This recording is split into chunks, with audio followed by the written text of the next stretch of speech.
agriculture, buoyed by the success of the pilot project, in partnership with the states, our government will facilitate the implementation of the digital public infrastructure in agriculture, public infrastructure, buoyed by the success of the pilot project, and during this year, in partnership with the states, during this year, will facilitate the implementation of the digital public implementation of agriculture, public details of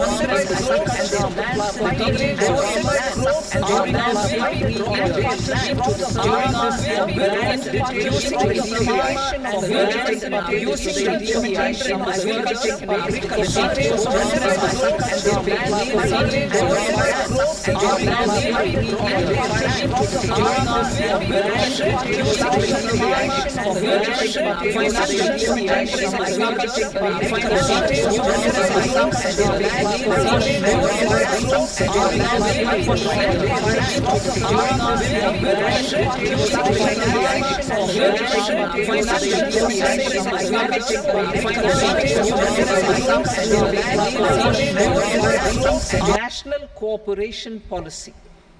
Our government will bring out a national cooperation policy for systematic, orderly, and all-round development of the cooperative sector, fast-tracking growth of rural economy and generation of employment opportunities on a large scale will be the policy goal. This year, I have made a provision of 1.52 lakh crore rupees for agriculture and allied sectors.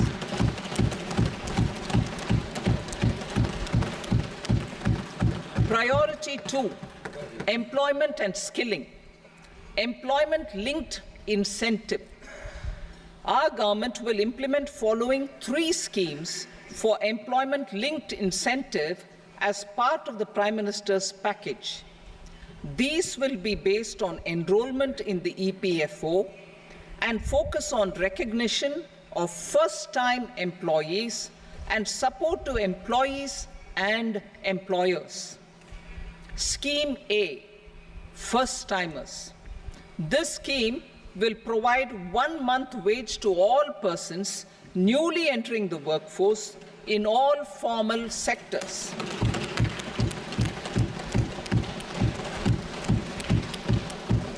Direct benefit transfer of 1 month's salary in 3 installments to first-time employees as registered in the EPFO will be up to 15,000 rupees.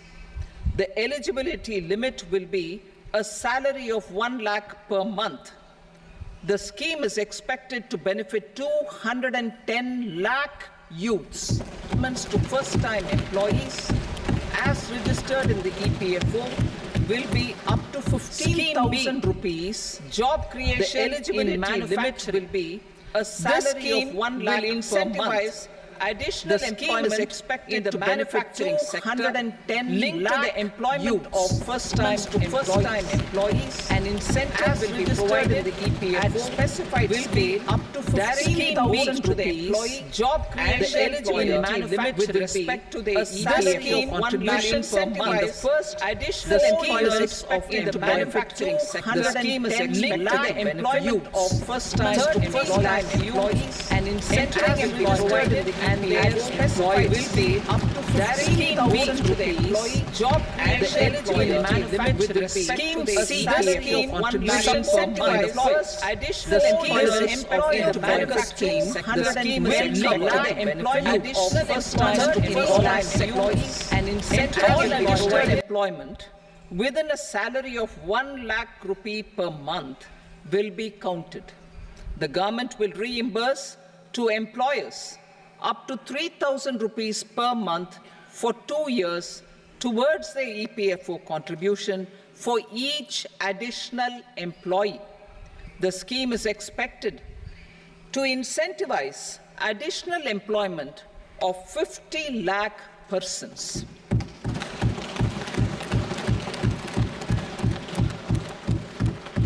Participation of women in the workforce. We will facilitate higher participation of women in the workforce through setting up of working women hostels in collaboration with industry and establishing creches. In addition, the partnership will seek to organize women-specific skilling programs and promotion of market access for women SHG enterprises. Skilling program. I'm happy to announce a new centrally sponsored scheme as the fourth scheme under the Prime Minister's package for skilling in collaboration with state governments and industry. 20 lakh youth will be skilled over a 5-year period.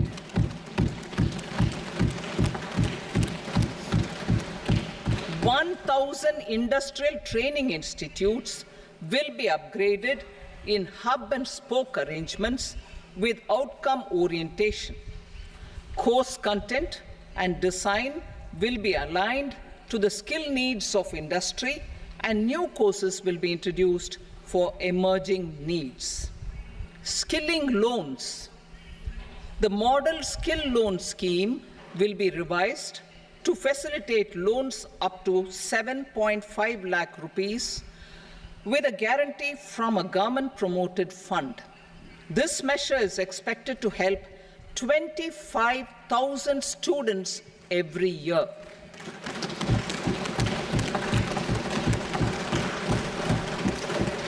Education loans. For helping our youth who have not been eligible for any benefit under government schemes and policies, I am happy to announce a financial support for loans up to 10 lakh rupees for higher education in domestic institutions.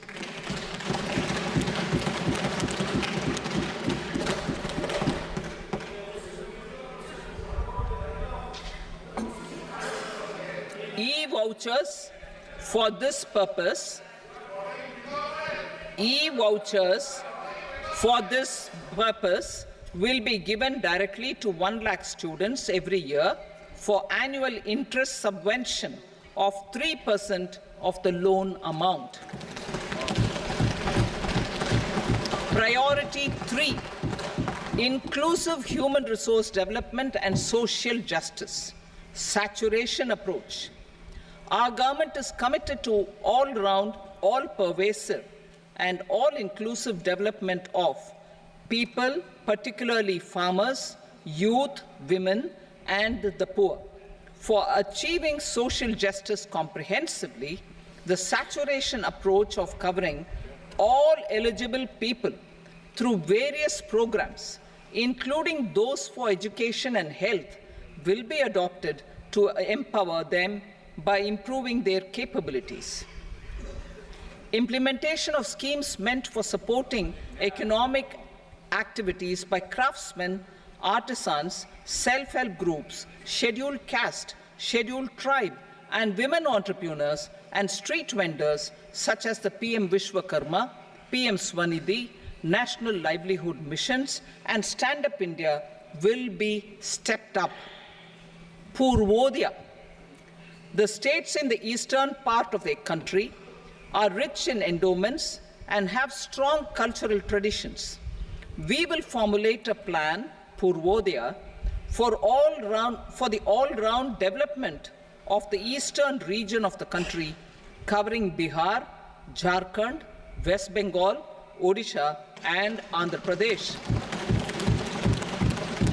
This will cover human resource development, infrastructure, and generation of economic opportunities to make the region an engine to attain Vikasit Bharat. On the Amritsar-Kolkata Industrial Corridor, we will support development of an industrial node at Gaya. This corridor will catalyze industrial development of the eastern region. The industrial node at Gaya will also be a good model for developing our ancient centers of cultural importance into future centers of modern economy. This model shall showcase Vikas B, Virasat B in a growth trajectory. We will also support development of road connectivity projects, namely 1. Patna-Purnia Expressway, 2. Buxar-Bhagalpur Expressway, 3. Bodh Gaya, Rajgir, Vaishali and Darbhanga spurs, and 4. Additional 2-lane bridge over River Ganga at Buxar at a total cost of 26,000 crore rupees.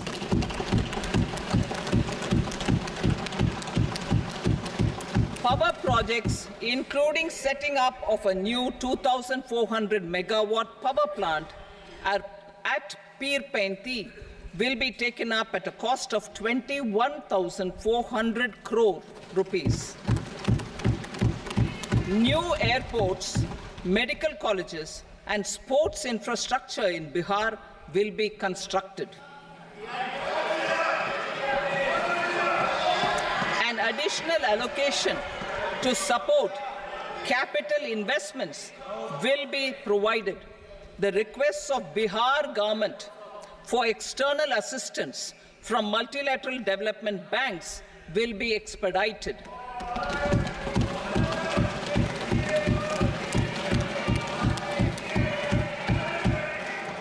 Andhra Pradesh Reorganization Act. Our government has made concerted efforts to fulfill the commitments in Andhra Pradesh Reorganization Act.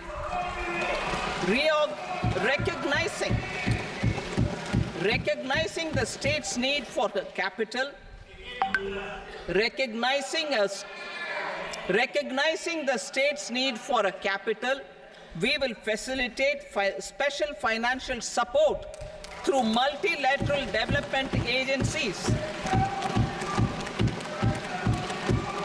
In the current financial year, 15,000 crore rupees will be arranged with additional amounts in future years.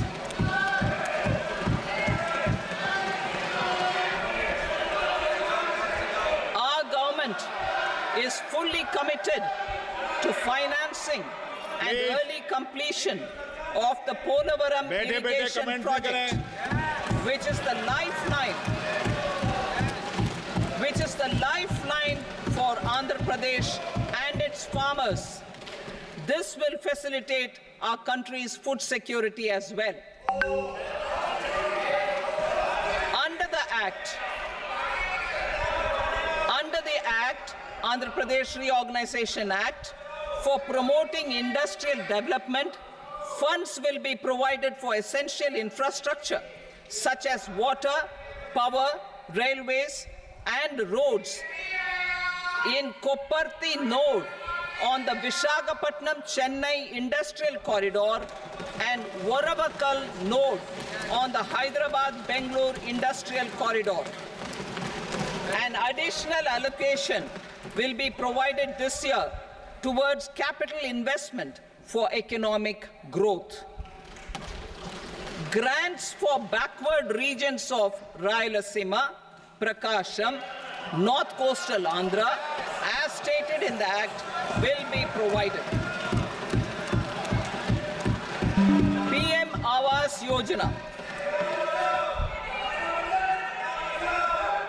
3 crore additional houses under the PM Awas Yojana in rural and urban areas in the country have been announced, for which the necessary allocations are being made. Women-led development. For promoting women-led development, the budget carries an allocation of more than 3 lakh crore for schemes benefiting women and girls. This signals our government's commitment for enhancing women's role in economic development. Pradhan Mantri Janjatiya Unnat Gram Abhiyan. For improving the socio-economic condition of tribal communities, we will launch the Pradhan Mantri Janjatiya Unnat Gram Abhiyan by adopting saturation coverage for tribal families in tribal majority villages and aspirational districts.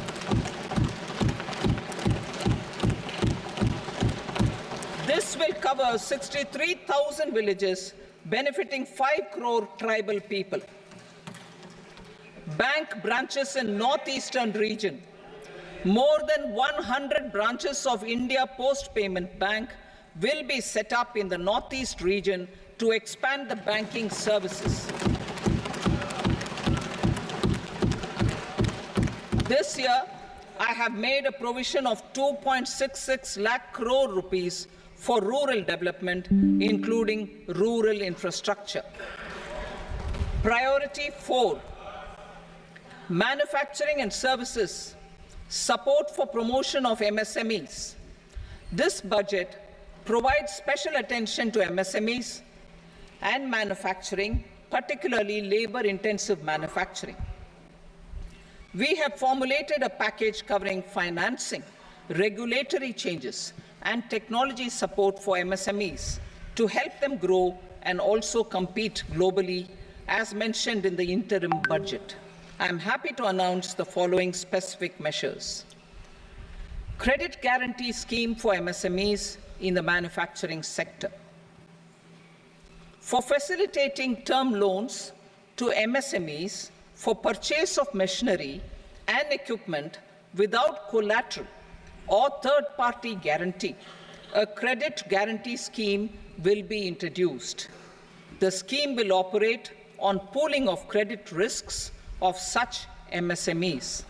A separately constituted self-financing guarantee fund will provide to each applicant guarantee cover up to 100 crore rupees, while the loan amount may be larger. The borrower will have to provide an upfront guarantee fee and an annual guarantee fee on the reducing loan balance. New assessment model for MSME credit. Public sector banks will build their own in-house capability to assess MSMEs for credit instead of relying on external assessment. They will also take a lead in developing or getting developed a new credit assessment model based on the scoring of digital footprints of the MSMEs in the economy. This is expected to be a significant improvement over the traditional assessment of credit eligibility based only on asset or turnover criteria. That will also cover MSMEs without a formal accounting system. Credit support to MSMEs during stress period. I'm happy to announce a new mechanism for facilitating continuation of bank credit to MSMEs during their stress period while being in special mention account, SMA stage, for reasons beyond their control. MSMEs need credit to continue their business and to avoid getting into the NPA stage. Credit availability will be supported through a guarantee from a government-promoted fund. Mudra loans. The limit of Mudra loans will be enhanced to 20 lakh from the current 10 lakh for those entrepreneurs who have availed and successfully repaid previous loans under the Tarun category. Enhanced scope for mandatory onboarding in TReDS. For facilitating MSMEs to unlock their working capital by converting their trade receivables into cash, I propose to reduce the turnover threshold of buyers for mandatory onboarding on the TReDS platform from rupees 500 crore to 250 crore rupees. This measure will bring 22 more CPSCs and 7,000 more companies onto the platform. Medium enterprises will also be included in the scope of the suppliers. SIDBI branches in MSME clusters. SIDBI will open new branches to expand its reach to serve all major MSME clusters within 3 years and provide direct credit to them. With the opening of 24 such branches this year, the service coverage will expand to 168 out of 242 major clusters. MSME units for food irradiation, quality and safety testing. Financial support for setting up of 50 multi-product food irradiation units in the MSME sector will be provided.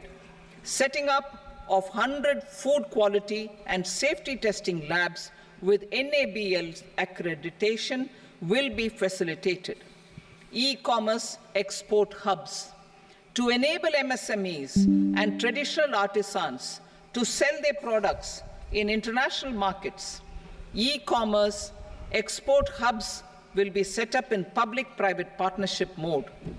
These hubs, under a seamless regulatory and logistic framework, will facilitate trade and export-related services under one roof. Measures for promotion of manufacturing and services. Internship in top companies.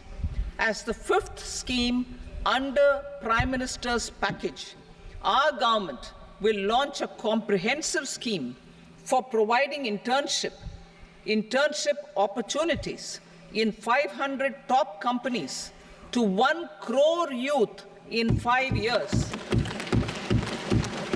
They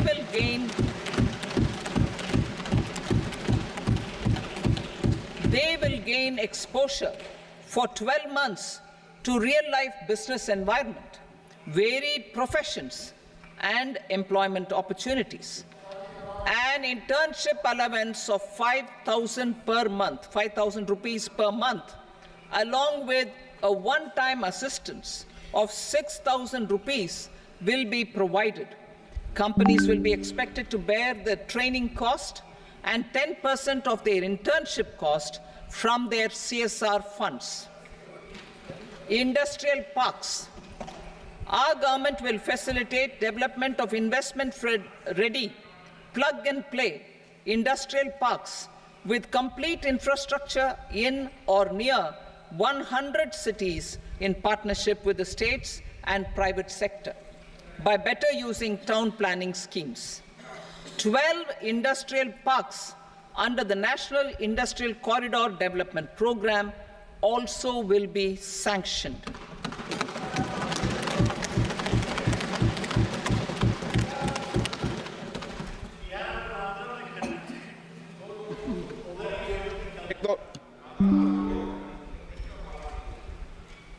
Veji paper, no.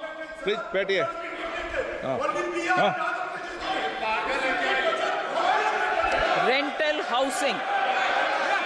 Rental housing with dormitory type accommodation for industrial workers will be, just 1 minute.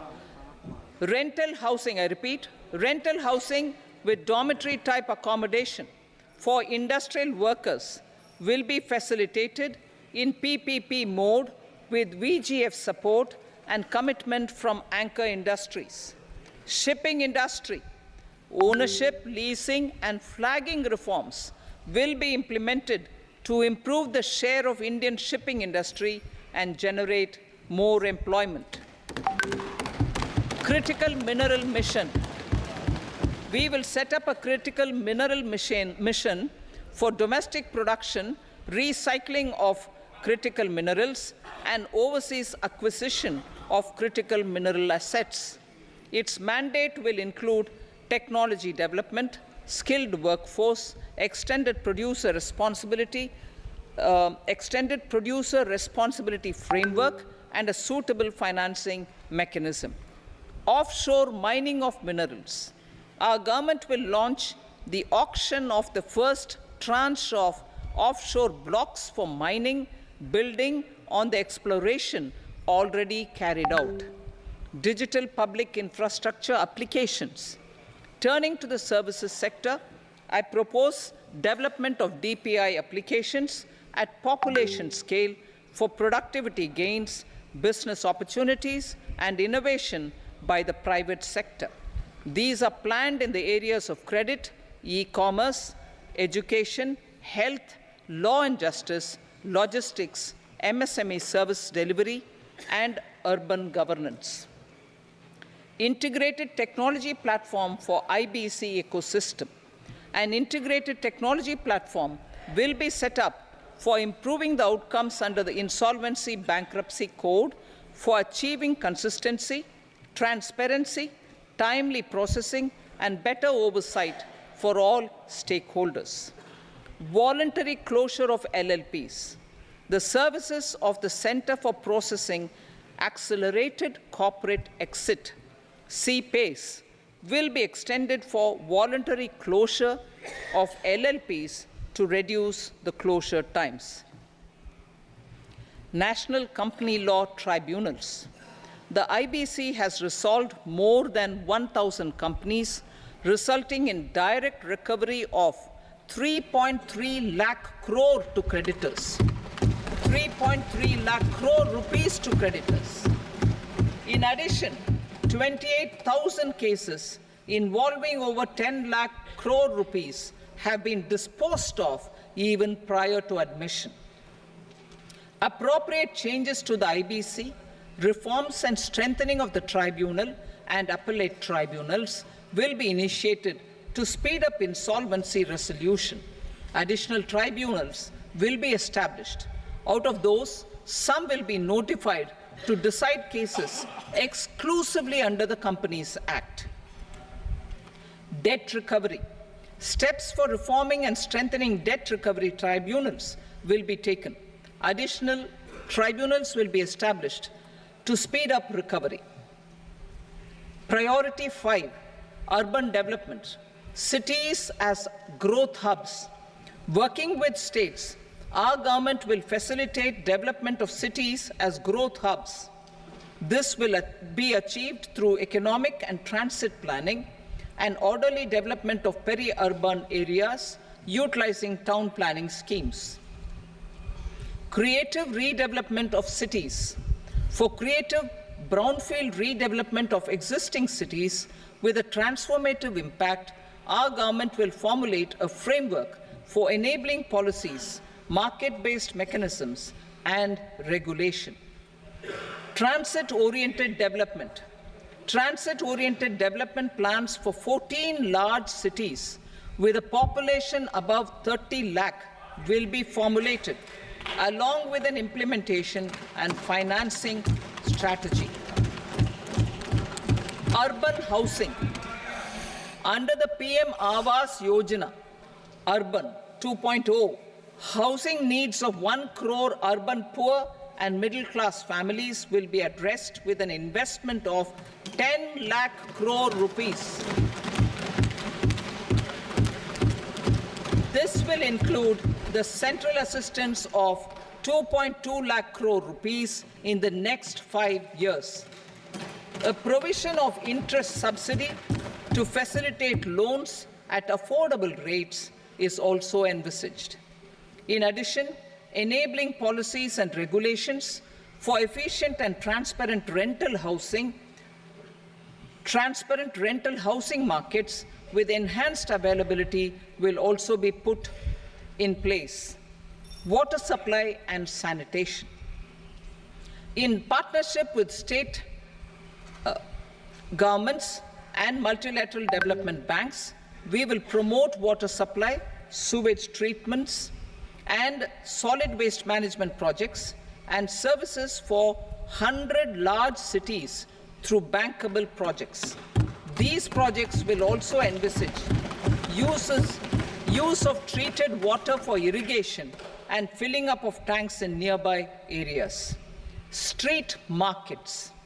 Building on the success of PM Swanidhi scheme in transforming the lives of street vendors, our government envisions a scheme to support each year, over the next 5 years, the development of 100 weekly hearts or street food hubs in select cities.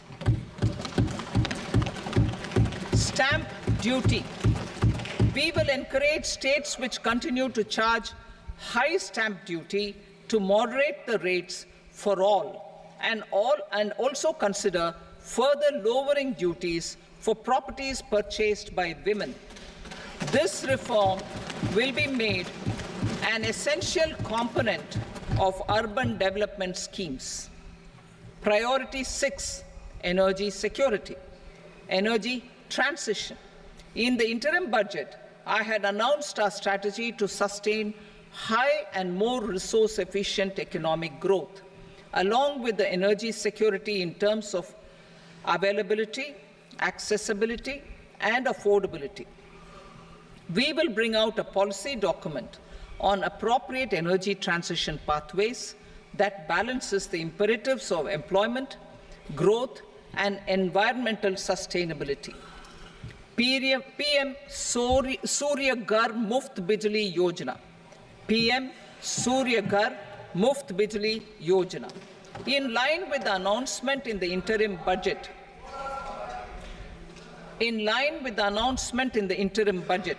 PM Surya Ghar Muft Bijli Yojana has been launched to install rooftop solar plants to enable 1 crore households obtain free electricity up to 300 units every month. The scheme has generated remarkable response with more than 1.28 crore registrations and 14 lakh applications, and we will further encourage it. Pumped storage policy. A policy for promoting pumped storage projects will be brought out for electricity storage and facilitating smooth integration of the growing share of renewable energy with its variable and intermittent nature in the overall energy mix. Research and development of small and modular nuclear reactors. Nuclear energy is expected to form a very significant part of the energy mix for Viksit Bharat. Towards that pursuit, our government will partner with the private sector for 1. Setting up Bharat Small Reactors, 2. Research and development of Bharat Small Modular Reactor, and 3. Research and development of newer technologies for nuclear energy. The R&D funding announced in the interim budget will be made available for this sector also. Advanced ultra supercritical thermal power plants. The development of indigenous technology for advanced ultra supercritical thermal power plants with much higher efficiency has been completed. A joint venture between NTPC and BHEL will set up a full-scale 800 megawatt commercial plant using AUSC technology. The government will provide the required fiscal support. Moving forward, development of indigenous capacity for the production of high-grade steel and other advanced metallurgy materials for these plants will result in strong spin-off benefits for the economy. Roadmap for hard-to-abate industries.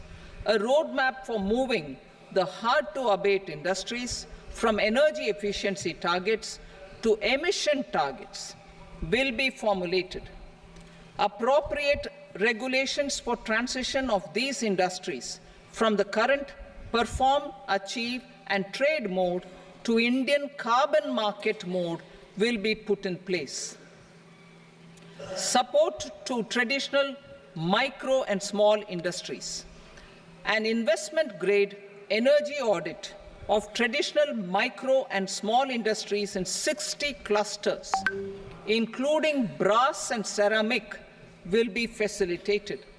Financial support will be provided for shifting them to cleaner forms of energy and implementation of energy efficiency measures. The scheme will be replicated in another 100 clusters in the next phase. Priority 7, infrastructure investment by central government.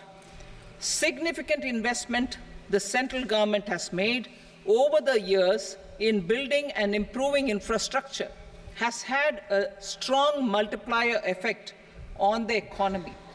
We will endeavour to maintain strong fiscal support for infrastructure over the next 5 years in conjunction with imperatives of other priorities and fiscal consolidation.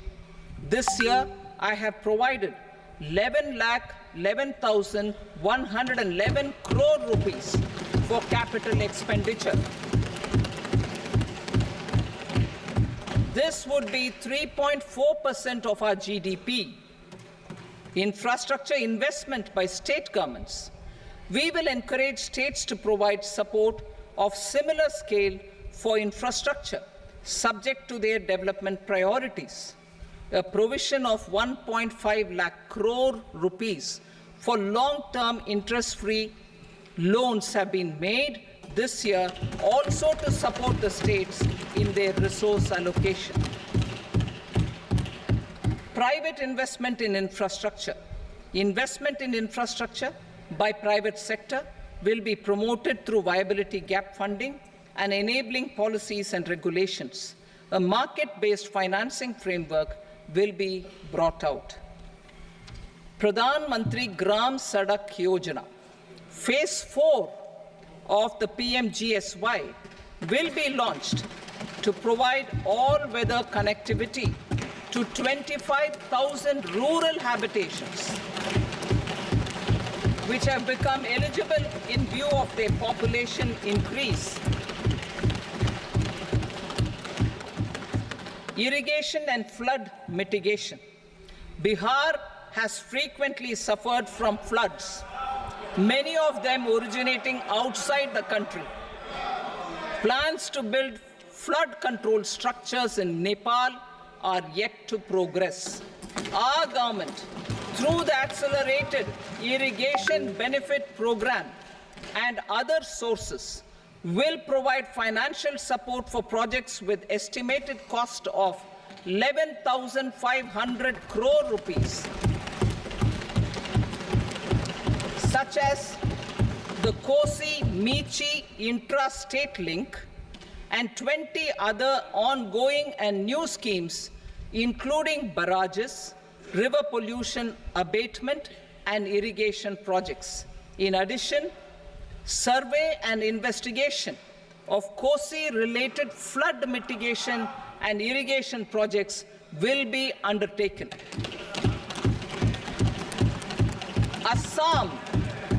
Assam grapples with floods every year by the Brahmaputra River and its tributaries originating outside India.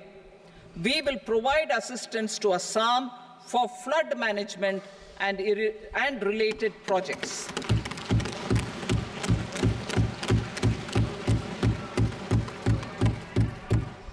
Himachal Pradesh suffered extensive losses due to floods last year. Our government will provide assistance to the state for reconstruction and rehabilitation through multilateral development assistance.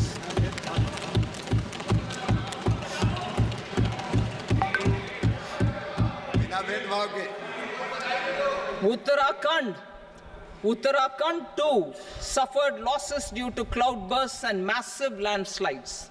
We will provide assistance to the state. Recently, Sikkim witnessed devastating flash floods and landslides that wreaked havoc across the state. Our government will provide assistance to the state. Tourism. Tourism has always been a part of our civilization. Our efforts in positioning India as a global tourist destination will also create jobs, stimulate investments, and unlock economic opportunities for other sectors. In addition to the measures outlined in the interim budget, I propose the following measures. Vishnupad Temple at Gaya and Mahabodhi Temple at Bodh Gaya in Bihar are of immense spiritual significance. Comprehensive development of Vishnupad Temple corridor and Mahabodhi Temple corridor will be supported, modeled on the successful Kashi Vishwanath Temple corridor to transform them into world-class pilgrim and tourist destinations. Rajgir holds immense religious significance for Hindus, Buddhists and Jains. The 20th Tirthankara Muniswarata temple in the Jain temple complex is ancient. The Saptarishi or the 7 hot springs form a warm water Brahmkund that is sacred. A comprehensive development initiative for Rajgir will be undertaken. Our government will support the development of Nalanda as a tourist center, besides reviving Nalanda University to its glorious stature. Odisha's scenic beauty, temples, monuments, craftsmanship, wildlife sanctuaries, natural landscapes, and pristine beaches make it an ultimate tourism destination. Our government will provide assistance for their development to Odisha as well. Priority 8, innovation, research and development. We will operationalize the Anusandhan National Research Fund for basic research and prototype development. Further, we will set up a mechanism for spurring private sector-driven research and innovation at commercial scale with a financing pool of 1 lakh crore rupees in line with the announcement in the interim budget. Space economy. With our continued emphasis on expanding the space economy by 5 times in the next 10 years, a venture capital fund of 1,000 crore rupees will be set up. Priority 9, next generation reforms. Economic policy framework. We will formulate an economic policy framework to delineate the overarching approach to economic development and set the scope of the next generation of reforms for facilitating employment opportunities and sustaining high growth. Our government will initiate and incentivize reforms for 1, improving productivity of factors of production, and 2, facilitating markets and sectors to become more efficient.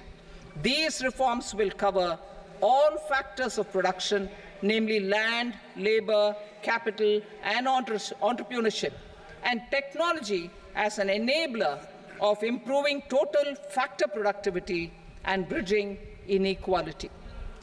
Effective implementation of several of these reforms requires collaboration between the center and the states and building consensus as development of the country lies in development of the states.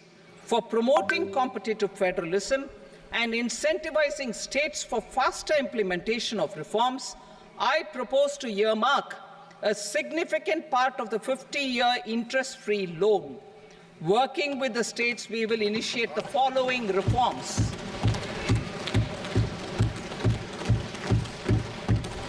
Land-related reforms and actions, both in the rural and urban areas, will cover land administration, will cover 1, land administration, planning and management, and 2, urban planning usage and building bylaws. These will be incentivized for completion within the next 3 years through appropriate fiscal support. rural land-related actions.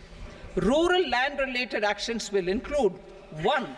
Assignment of unique land parcel identification number, UL PIN, or Bhu Aadhaar for all lands. 2. Digitization of cadastral maps. 3. Survey of subdivisions, survey of map subdivisions as per current ownership. 4. Establishment of land registry. And 5. Linking to the farmers registry. These actions will also facilitate credit flow and other agricultural services. Urban land-related actions. Land records in urban areas will be digitized with GIS mapping. An IT-based system for property record administration, updating, and tax administration will be established. These will also facilitate improving the financial position of urban local bodies. Labor-related reforms. Services to labor. Our government will facilitate the provision of a wide array of services to labor, including those for employment and skilling. A comprehensive integration of eShram portal with other portals will facilitate such one-stop solution. Open architecture databases for the rapidly changing labor market, skill requirements, and available job roles, and a mechanism to connect job aspirants with potential employers and skill providers will be covered in these services. Shram Suvidha and Samadhan portal.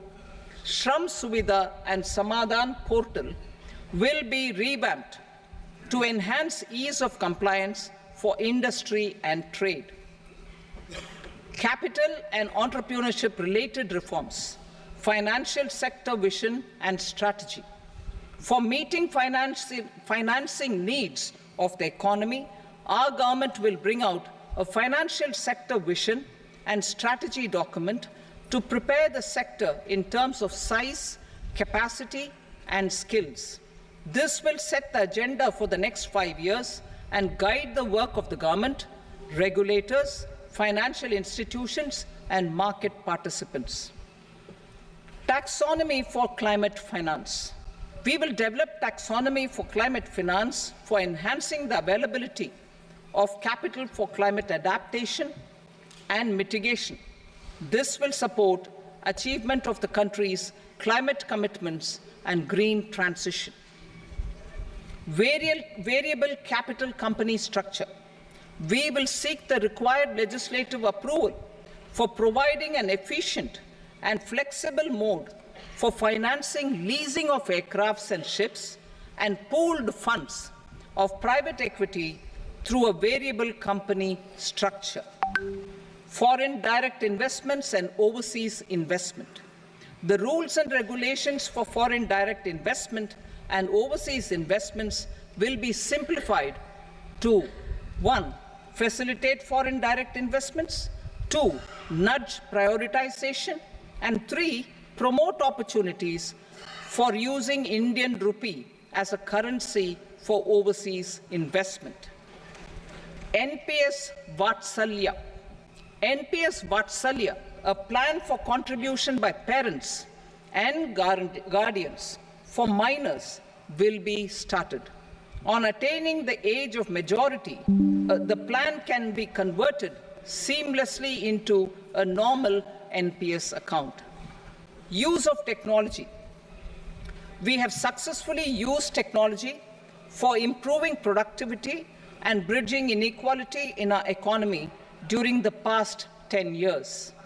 Public investment in digital infrastructure and innovations by the private sector have helped in improving access of all citizens, particularly the common people, to market resources, education, health, and services. We will step up adoption of technology towards digitalization of the economy. Ease of doing business. For enhancing ease of doing business, we are already working on the Jan Vishwas Bill 2.0. Further, states will be incentivized for implementation of the business reforms action plans and digitalization. Data and statistics. For improving data governance, collection, processing and management of data and statistics, different sectoral databases, including those established under the Digital India Mission, will be utilized with active use of technology tools. New pension scheme. The committee to review the NPS has made considerable progress in its work. I'm happy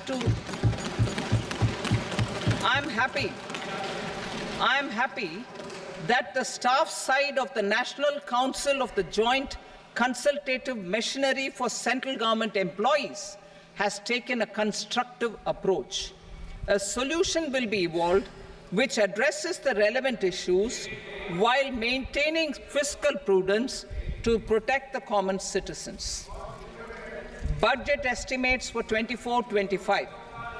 For the year 24-25, total receipts other than borrowings and the total expenditure are estimated at 32.07 lakh crore rupees and 48.21 lakh crore rupees respectively. The net tax receipts are estimated at 25.83 lakh crore rupees. The fiscal deficit is estimated at 4.9% of the GDP.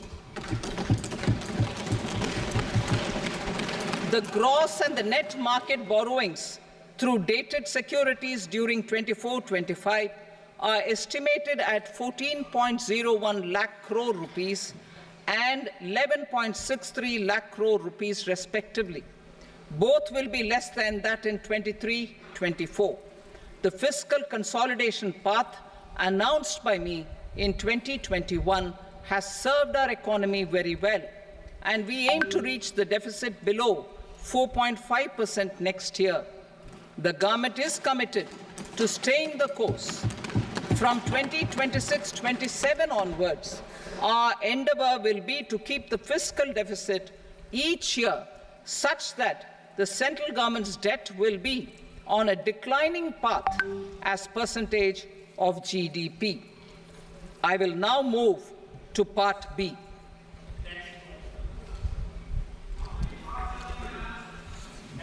Indirect taxes. Sir, I start with GST.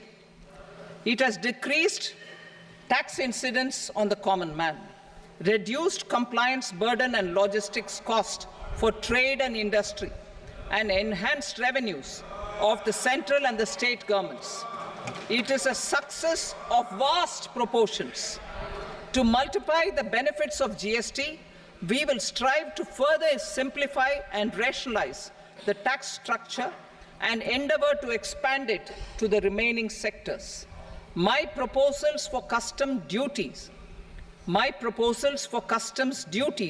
intend to support domestic manufacturing, deepen local value addition, promote export competitiveness, and simplify taxation while keeping the interest of the general public and consumers surmount. In Budget 22-23, we reduced the number of customs duty rates. I propose to undertake a comprehensive review of the rate structure over the next 6 months to rationalize and simplify it for ease of trade, removal of duty inversion, and reduction of disputes.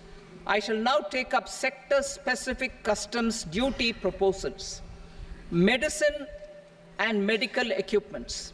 To provide relief to cancer patients, I propose to fully exempt 3 more medicines from customs duties.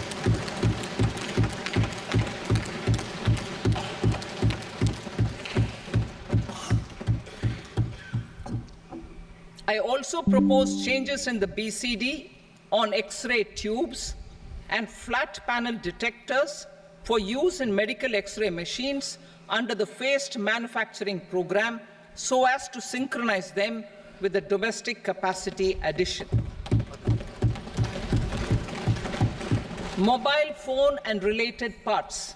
with a BCD threefold on X-ray increase in tubes domestic production and flat and panel almost a detectors 100-fold for jump in use in medical exports of X-ray mobile machines phones under the over the last phased 6 manufacturing years, program the Indian mobile so as to industry synchronize them has with matured. the domestic In the capacity interest addition. of consumers, I now propose to reduce the BCD Mobile on phone mobile and related phone, parts mobile PCBA, with a threefold and mobile increase in charger domestic to production 15%. and almost a 100-fold jump in exports Critical of mobile minerals. phones over the Minerals last such 6 as years, lithium, the Indian copper, mobile industry cobalt, has and matured. rare earth elements In the interest are of critical for consumers, sectors I like now nuclear propose to energy, reduce the renewable BCD energy, on mobile space, phone, defense, mobile PCBA, telecommunications, and mobile and high-tech charger to electronics. 15%. I propose to fully exempt customs Critical duties minerals. on 25 Minerals such as critical lithium, minerals and copper, reduce BCD cobalt, on 2 and of rare them. earth elements are critical for This sectors will like provide nuclear a energy, major fillip renewable to the processing energy, and refining space, of such defense, minerals telecommunications, and help secure their and availability high-tech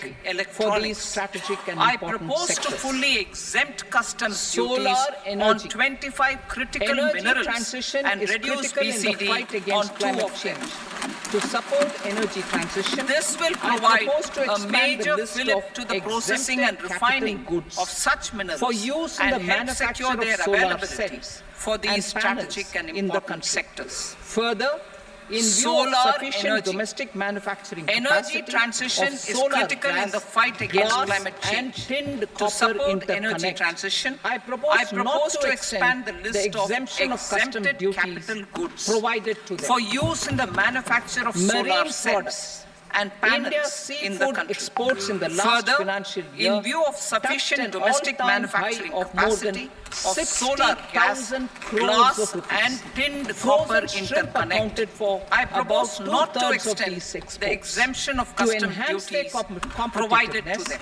I propose to reduce Marine products. BCD on certain India's broodstock, seafood exports in the last polychaete financial year worms, touched an shrimp, all-time high and of fish more feed than to 5%. 60,000 I also crores of propose to rupees. exempt customs Frozen duty shrimp on accounted various for inputs about for 2/3 manufacture of of these exports. shrimps and To fish enhance feed. their competitiveness, Leather and textile. I propose to Similarly, reduce to enhance BCD the on certain competitiveness of broodstock, exports in the leather and polychaete, textile sectors, I propose to reduce BCD on real down-filling material from duck or goose. I am also making additions to the list of exempted goods for manufacture of leather and textile garments, footwear, and other leather articles for export. To rectify inversion in duty, I propose to reduce BCD subject to conditions on methylene diphenyl diisocyanate, MDI, for manufacture of spandex yarn from 7.5 to 5%. Furthermore, the export duty structure on raw hides, skin, and leather is proposed to be simplified and rationalized. Precious metals. To enhance domestic value addition in gold and precious metal jewelry in the country, I propose to reduce customs duties on gold and silver to 6% and that of platinum to 6.4%. Other metals, steel and copper are important raw materials. To reduce their cost of production, I propose to remove the BCD on ferronickel and blister copper.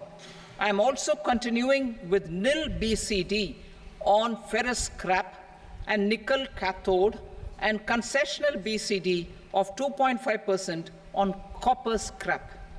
Electronics. To increase value addition in the domestic electronics industry, I propose to remove the BCD subject to conditions on oxygen-free copper for manufacture of resistors. I also propose to exempt certain parts for manufacture of connectors. Chemicals and petrochemicals.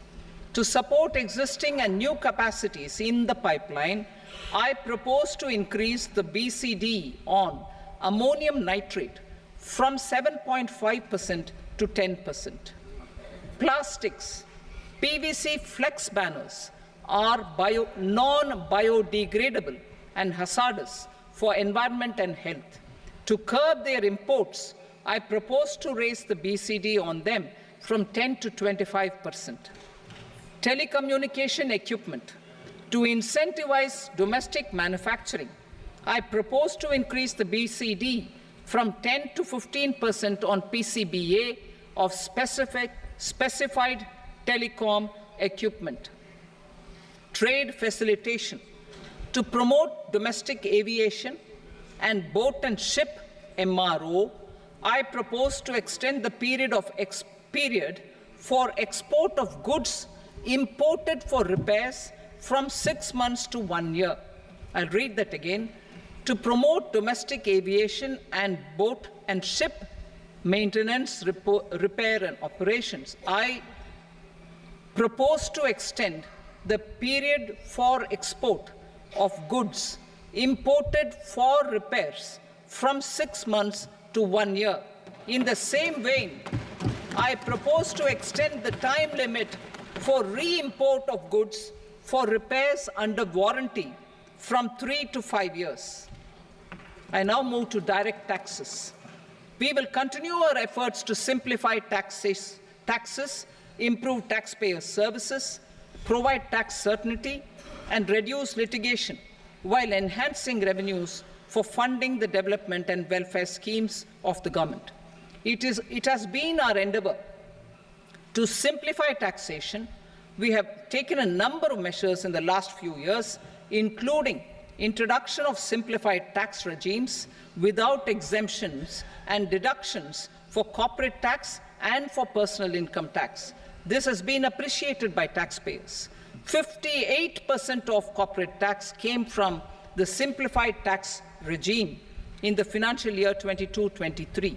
Similarly, as per data available till now, for the last fiscal, more than 2/3 have availed the new personal income tax regime.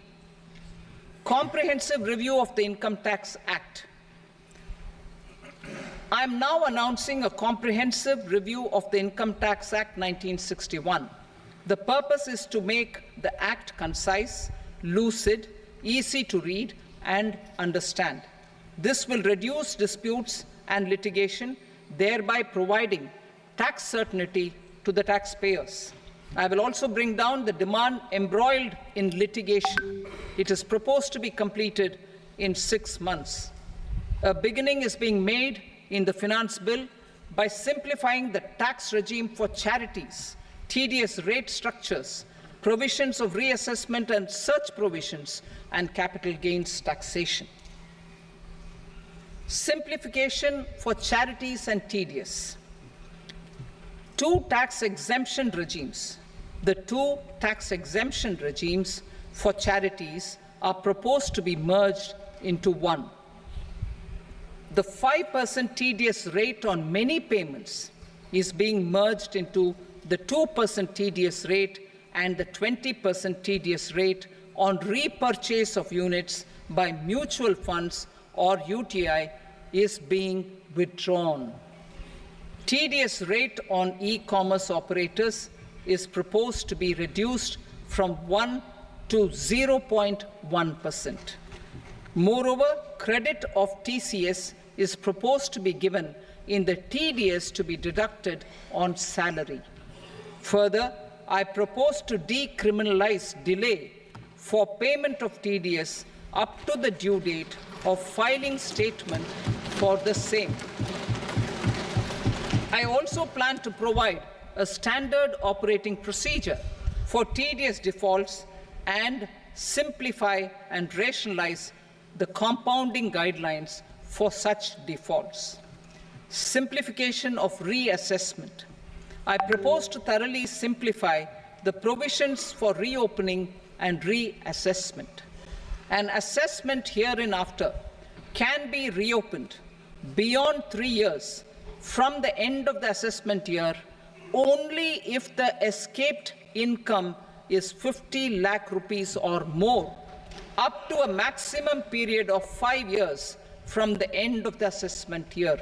Even in such cases, a time limit of 6 years before the year of the search, as against the existing time limit of 10 years, is being proposed. This will reduce tax uncertainty and disputes. Simplification and rationalization of capital gains. Capital gains taxation is also proposed to be hugely simplified.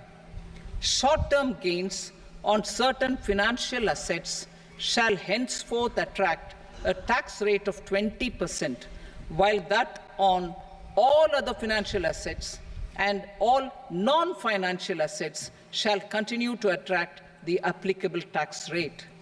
Long-term gains on all financial and non-financial assets, on the other hand, will attract a tax rate of 12.5%. For the benefit of the lower and the middle income classes, I propose to increase the limit of exemption of capital gains on certain financial assets to 1.25 lakh rupees per year. Listed financial assets held for more than a year will be classified as long-term, while unlisted financial assets and all non-financial assets will have to be held for at least 2 years to be classified as long-term. Unlisted bonds and debentures, debt mutual funds, and market-linked debentures, irrespective of holding period, however, will attract tax on capital gains at applicable rates. Taxpayer services. All the major taxpayer services under GST and most services under customs and income tax have been digitalized. All remaining services of customs and income tax, including rectification and order giving effect to appellate orders, shall be digitalized and made paperless over the next 2 years. Litigation and appeals. While our concerted efforts to reduce pendency of appeals at various appellate fora are beginning to show good results, it will continue to engage our highest attention. To dispose of the backlog of first appeals, I plan to deploy more officers to hear and decide such appeals, especially those with large tax effect. For resolution of certain income tax disputes pending in appeal, I am also proposing Vivad Se Vishwas Scheme 2024.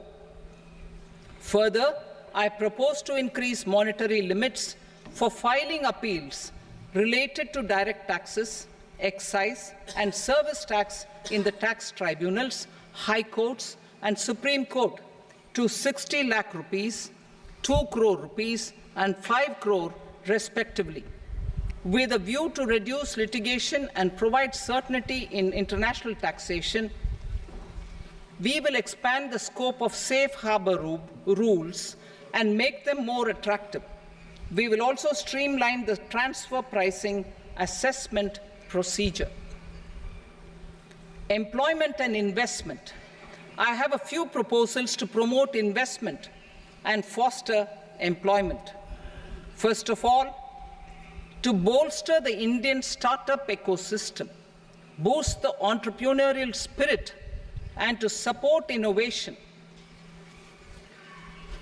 I propose to abolish the so-called angel tax for all classes of investors.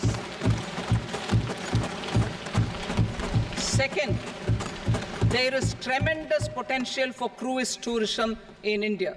To give a fillip to this employment-generating industry, I am proposing a simpler tax regime for foreign shipping companies operating domestic cruises in the country. Third, India is a world leader in the diamond cutting and polishing industry, which employs a large number of skilled workers.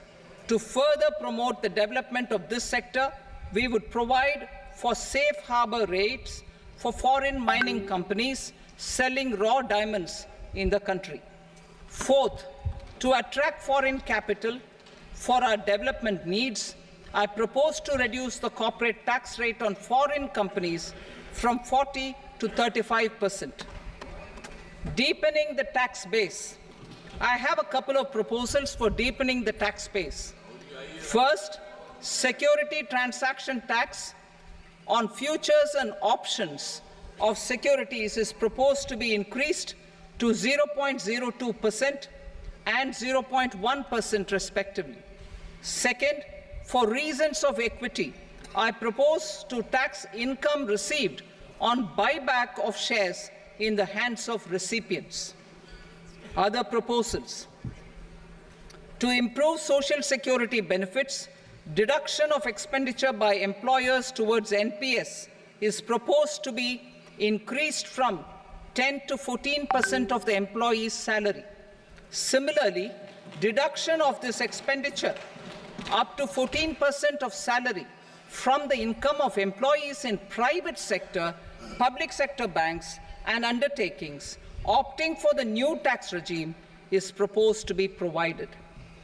Indian professionals working in multinationals get ESOPs and invest in social security schemes and other movable assets abroad. Non-reporting of such small foreign assets has penal consequences under the Black Money Act. Such non-reporting of movable assets up to 20 lakh rupees is proposed to be depenalized.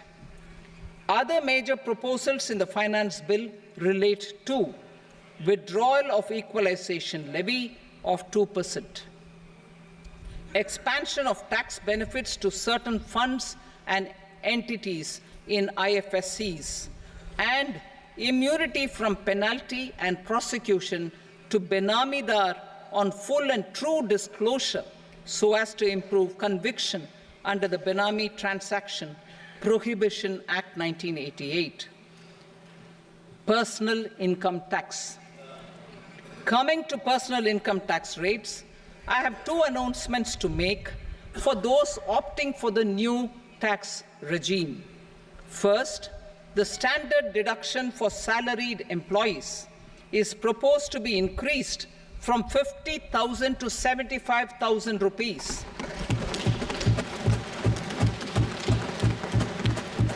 Similarly, deduction on family pension for pensioners is proposed to be enhanced from 15,000 to 25,000 rupees. This will provide relief to about 4 crore salaried individuals and pensioners.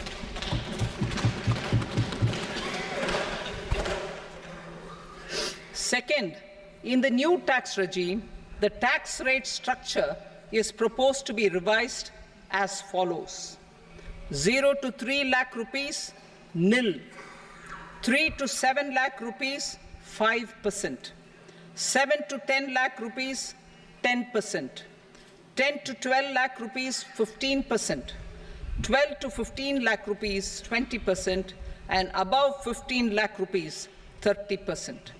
As a result of these changes, a salaried employee in the new tax regime stands to save up to 17,500 rupees in income tax.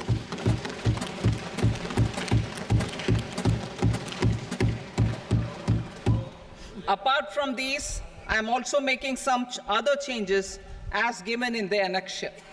As a result of these proposals, revenue of about 37,000 crore, that is 29,000 crore in direct taxes and 8,000 crore in indirect taxes, will be foregone, while revenue of about 30,000 crore rupees will be additionally mobilized.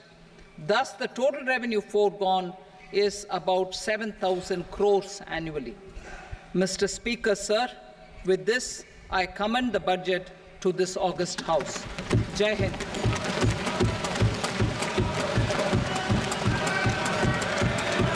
Item number 2. Item number 2.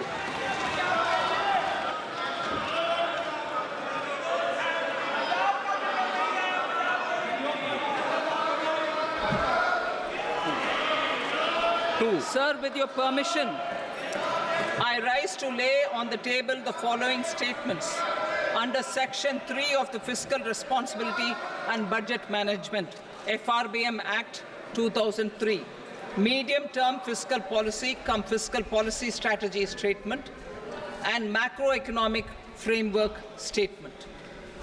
Item number 3.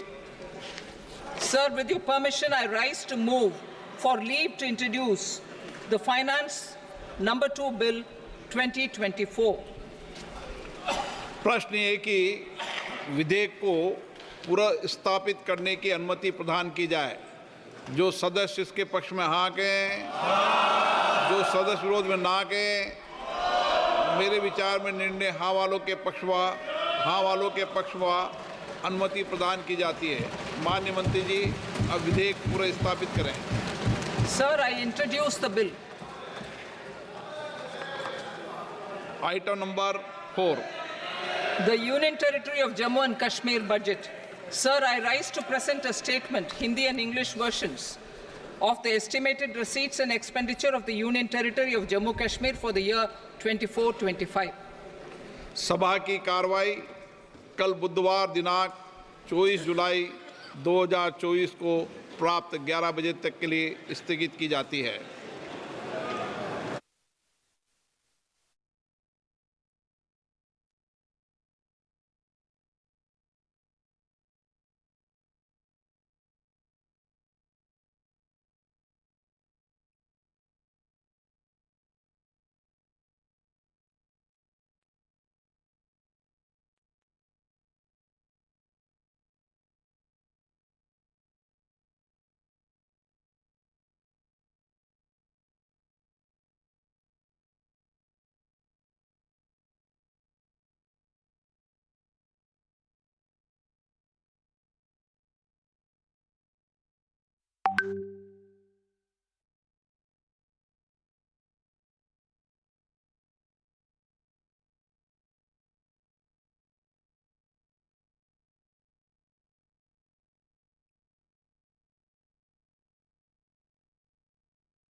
नमस्कार, एक बार फिर से स्वागत है आप सभी का संसद टीवी पर। आप लगातार देख रहे हैं बजट से जुड़ी खास कवरेज और वित्त मंत्री निर्मला सीतारमण ने आज वित्त वर्ष 2024-25 का पूर्ण बजट लोकसभा में पेश कर दिया है और ये वित्त मंत्री निर्मला सीतारमण का 7वां और मोदी सरकार के तीसरे कार्यकाल का पहला बजट आज हम सबके सामने आ गया है। जी हाँ, जैसा कि हम कह रहे थे कि ये बजट विकसित भारत का बजट होगा। मोदी सरकार के इस बजट में वित्त मंत्री निर्मला सीतारमण ने कई बड़े ऐलान किए हैं। उन्होंने बजट में युवाओं के कौशल विकास, शिक्षा, कृषि और रोजगार सृजन जैसे क्षेत्रों पर विशेष ध्यान दिया है। वित्त मंत्री ने देश के पूर्वी राज्यों को देश की आर्थिक वृद्धि का इंजन बनाने के लिए विशेष योजनाओं का भी ऐलान किया और लोकसभा पहुंची वित्त मंत्री ने 11 बजे अपने बजट भाषण की शुरुआत की। क्या बड़ी बातें रही हैं, लगातार हम इसका विश्लेषण करेंगे और जो मुख्य बातें हैं उसमें 2 लाख करोड़ रुपए के प्रावधान के साथ युवाओं पर अच्छा खासा फोकस है। उनके लिए 5 स्कीम है जिनका जिक्र किया गया है और इससे 5 करोड़ से ज्यादा युवाओं को सीधा फायदा होगा और जो रोजगार सृजन है उसको प्रोत्साहन देने के लिए भी 3 स्कीम की घोषणा की गई है। जी हाँ, और कृषि से जुड़ी हुई भी बड़ी बातें की गई हैं बजट में। कृषि सेक्टर के लिए 1.52 लाख करोड़ रुपए का प्रावधान रखा गया है। एनर्जी सिक्योरिटी पर सरकार का फोकस रहा है। रोजगार बढ़ाने पर सरकार ने फोकस किया है और रोजगार बढ़ाने के लिए तमाम नई और बड़ी घोषणाएं की गई हैं। तो स्पीच की जो हाइलाइट्स रही हैं वो आप देख पा रहे हैं। 32 फसलों के लिए 109 किस्म लॉन्च की जाएंगी और कृषि सेक्टर का विकास पहली प्राथमिकता है। इस बात पर जोर दिया है वित्त मंत्री निर्मला सीतारमण ने। युवाओं पर फोकस है, 2 लाख करोड़ रुपए का प्रावधान इसके लिए किया गया है। खास तौर से रोजगार और स्किल डेवलपमेंट पर फोकस किया गया है और शुरुआत में ही स्किलिंग को लेकर, रोजगार को लेकर, युवाओं को लेकर बजट भाषण की शुरुआत हुई थी। गरीबों पर इसका फोकस है, ग्रामीण इलाकों पर बजट को फोकस किया गया है और पहली बार जो नौकरी वाले व्यक्ति होंगे, जो युवा होंगे, उन्हें अतिरिक्त पीएफ मिलेगा और 5 साल में 4 करोड़ युवाओं को रोजगार देने का लक्ष्य रखा गया है। शिक्षा की बात करें तो रोजगार और कौशल के लिए 1.48 लाख करोड़ रुपए का प्रावधान रखा गया है। बिहार में 3 एक्सप्रेसवे बनाने के लिए फंड जारी किया जाएगा। पटना पूर्णिया एक्सप्रेसवे तैयार किया जाएगा। बड़ी घोषणाएं बिहार के लिए, उड़ीसा के लिए और आंध्र प्रदेश के लिए की गई है। इस बजट में उच्च शिक्षा की बात करें तो उसके लिए भी प्रावधान रखा गया है। SC, ST और OBC समाज के कल्याण के लिए ये बजट बहुत ही खास रहा है। 10,000 बायोफ्यूल प्लांट भी लगाए जाएंगे, इसका प्रावधान रखा गया है। रोजगार और स्किल के लिए 3 नई योजनाएं सामने लाई गई हैं। पहली, नौकरी के लिए 1 महीने का भत्ता मिलेगा। ये पहली बार हो रहा है भारत में कि किसी नौकरी के लिए पहली बार नौकरी करने पर भत्ता भी दिया जाएगा।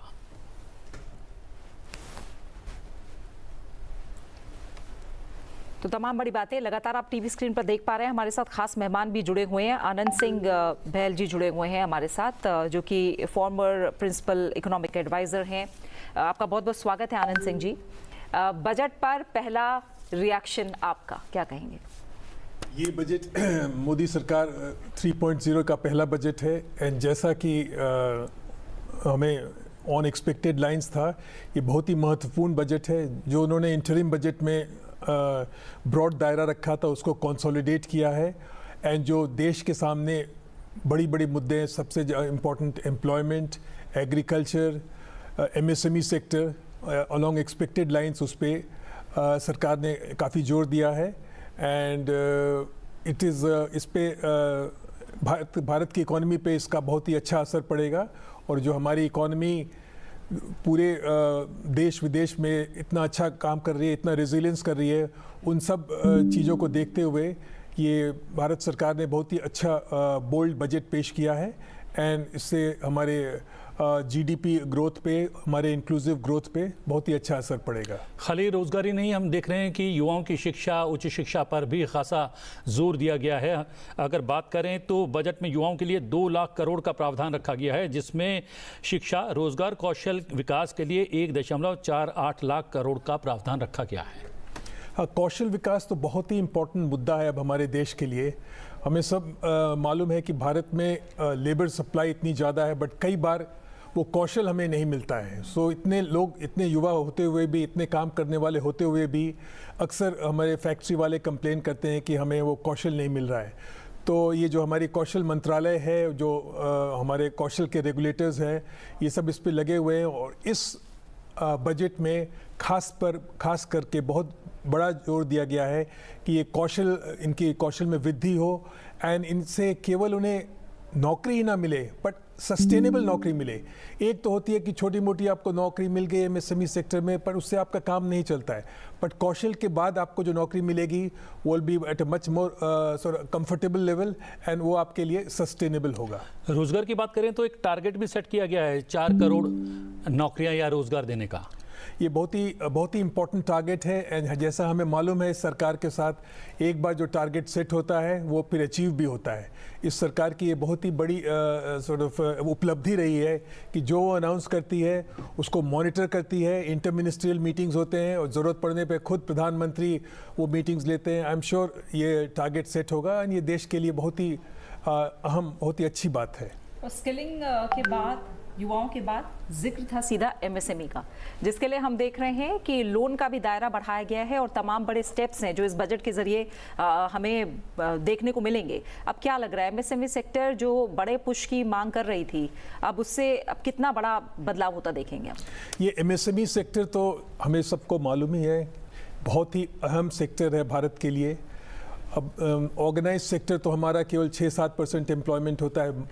ज़्यादातर एम्प्लॉयमेंट जो है, ज़्यादातर जो प्रोडक्शन जो है हमारे एमएसएमई सेक्टर में ही होता है एंड इस पे सब लोगों की पहले से उम्मीद थी कि ये सरकार इस पे नई नई नीतियाँ लाएगी। तो मैं देख रहा हूँ कि इन्होंने स्ट्रेंथन किया है पुरानी नीतियाँ और कुछ नई नीतियाँ लाए हैं क्रेडिट बढ़ाने के लिए, यहाँ पे ईज़ ऑफ डूइंग बिजनेस करने के लिए, वो हर तरह से एमएसएमई सेक्टर को टेक्नोलॉजी प्रदान करने के लिए, उनको जीएसटी में प्रावधान में और आसान करने के लिए, सो दैट करीब 7.11 करोड़ करीब लोग हमारे एम्प्लॉयड हैं एमएसएमई सेक्टर में और इन सबको बड़ा पुश देने के लिए सरकार ने इस बजट में अनाउंस किया है, क्रेडिट गारंटी दी है, एक्स्ट्रा क्रेडिट दिया है, ज़रूरत के समय उभर करके आएंगी। बट ये सरकार का ये एकदम रेडार पे है एमएसएमई सेक्टर एंड ये हमारे एकदम बैकबोन है इस देश का, बिकॉज ज़्यादातर लोग हमारे एमएसएमई सेक्टर में एम्प्लॉयड हैं, एम्प्लॉयमेंट वहीं होता है, वहीं से एम्प्लॉयमेंट जनरेशन शुरू होती है, टेक्नोलॉजी अपग्रेडेशन शुरू होता है। तो इस सबको देखते हुए सरकार ने अपनी रेडार में एमएसएमई सेक्टर को बहुत बड़ा पुश दिया है इस बजट के थ्रू। अगर बात करें आयकर की तो उसमें कुछ बड़ा फेरबदल नहीं किया गया है। आयकर में थोड़ी बहुत चेंजेस तो हैं, वो डिटेल्स अभी देखने होंगे, बट कोई बहुत बड़ा तब्दीली नहीं है। This is along expected lines, because आयकर विभाग ने पहले से ही अनाउंस कर रखा है कि बहुत ज़्यादा एग्जेम्पशन नहीं देंगे, ग्रेजुअल रिडक्शन होगा रेट्स का। ये सब के कारण हमारी आयकर नीति ऑलरेडी देश विदेशों के कंपैरिजन में है, तो किसी ने एक्सपेक्ट भी नहीं किया था कि बहुत बड़ा पुश मिलेगा।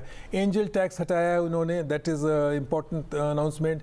थोड़ा स्टैंडर्ड 75,000 का स्टैंडर्ड डिडक्शन किया है जी हाँ, वो 50,000 से 75,000 का कर दिया है और स्टैंडर्ड डिडक्शन बढ़ाए हैं, एंजल टैक्स हटाया है। तो कुछ प्रावधान उन्होंने किए हैं, बट कोई बहुत महत्वपूर्ण चेंज बदली मुझे अभी तक सामने नहीं आई है। बिल्कुल, और जो बड़ा फोकस सरकार कहती रही है युवा और किसानों की अगर बात करें तो लगातार जो बात अब सामने आई है कि कृषि क्षेत्र की उत्पादकता, प्रोडक्टिविटी और ज़्यादा बढ़े और जो स्टोरेज है उसको लेकर काम किया जाए।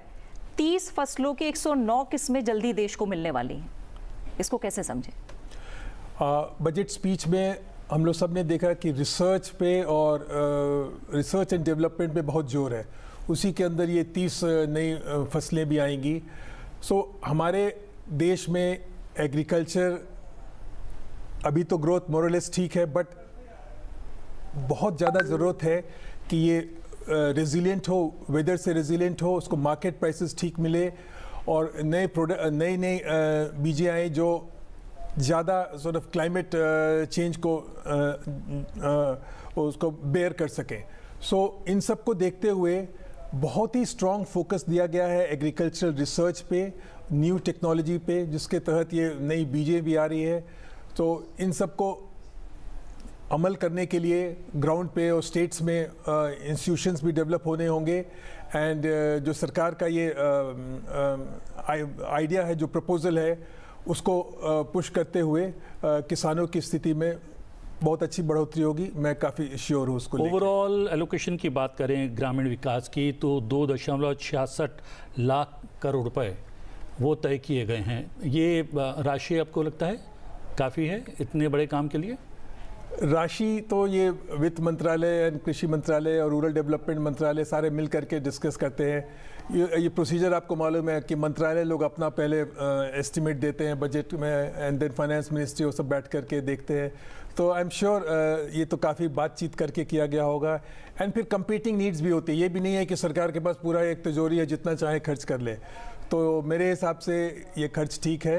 एंड उन्होंने काफ़ी ठोक बजा करके ये एस्टिमेट को अनाउंस किया है।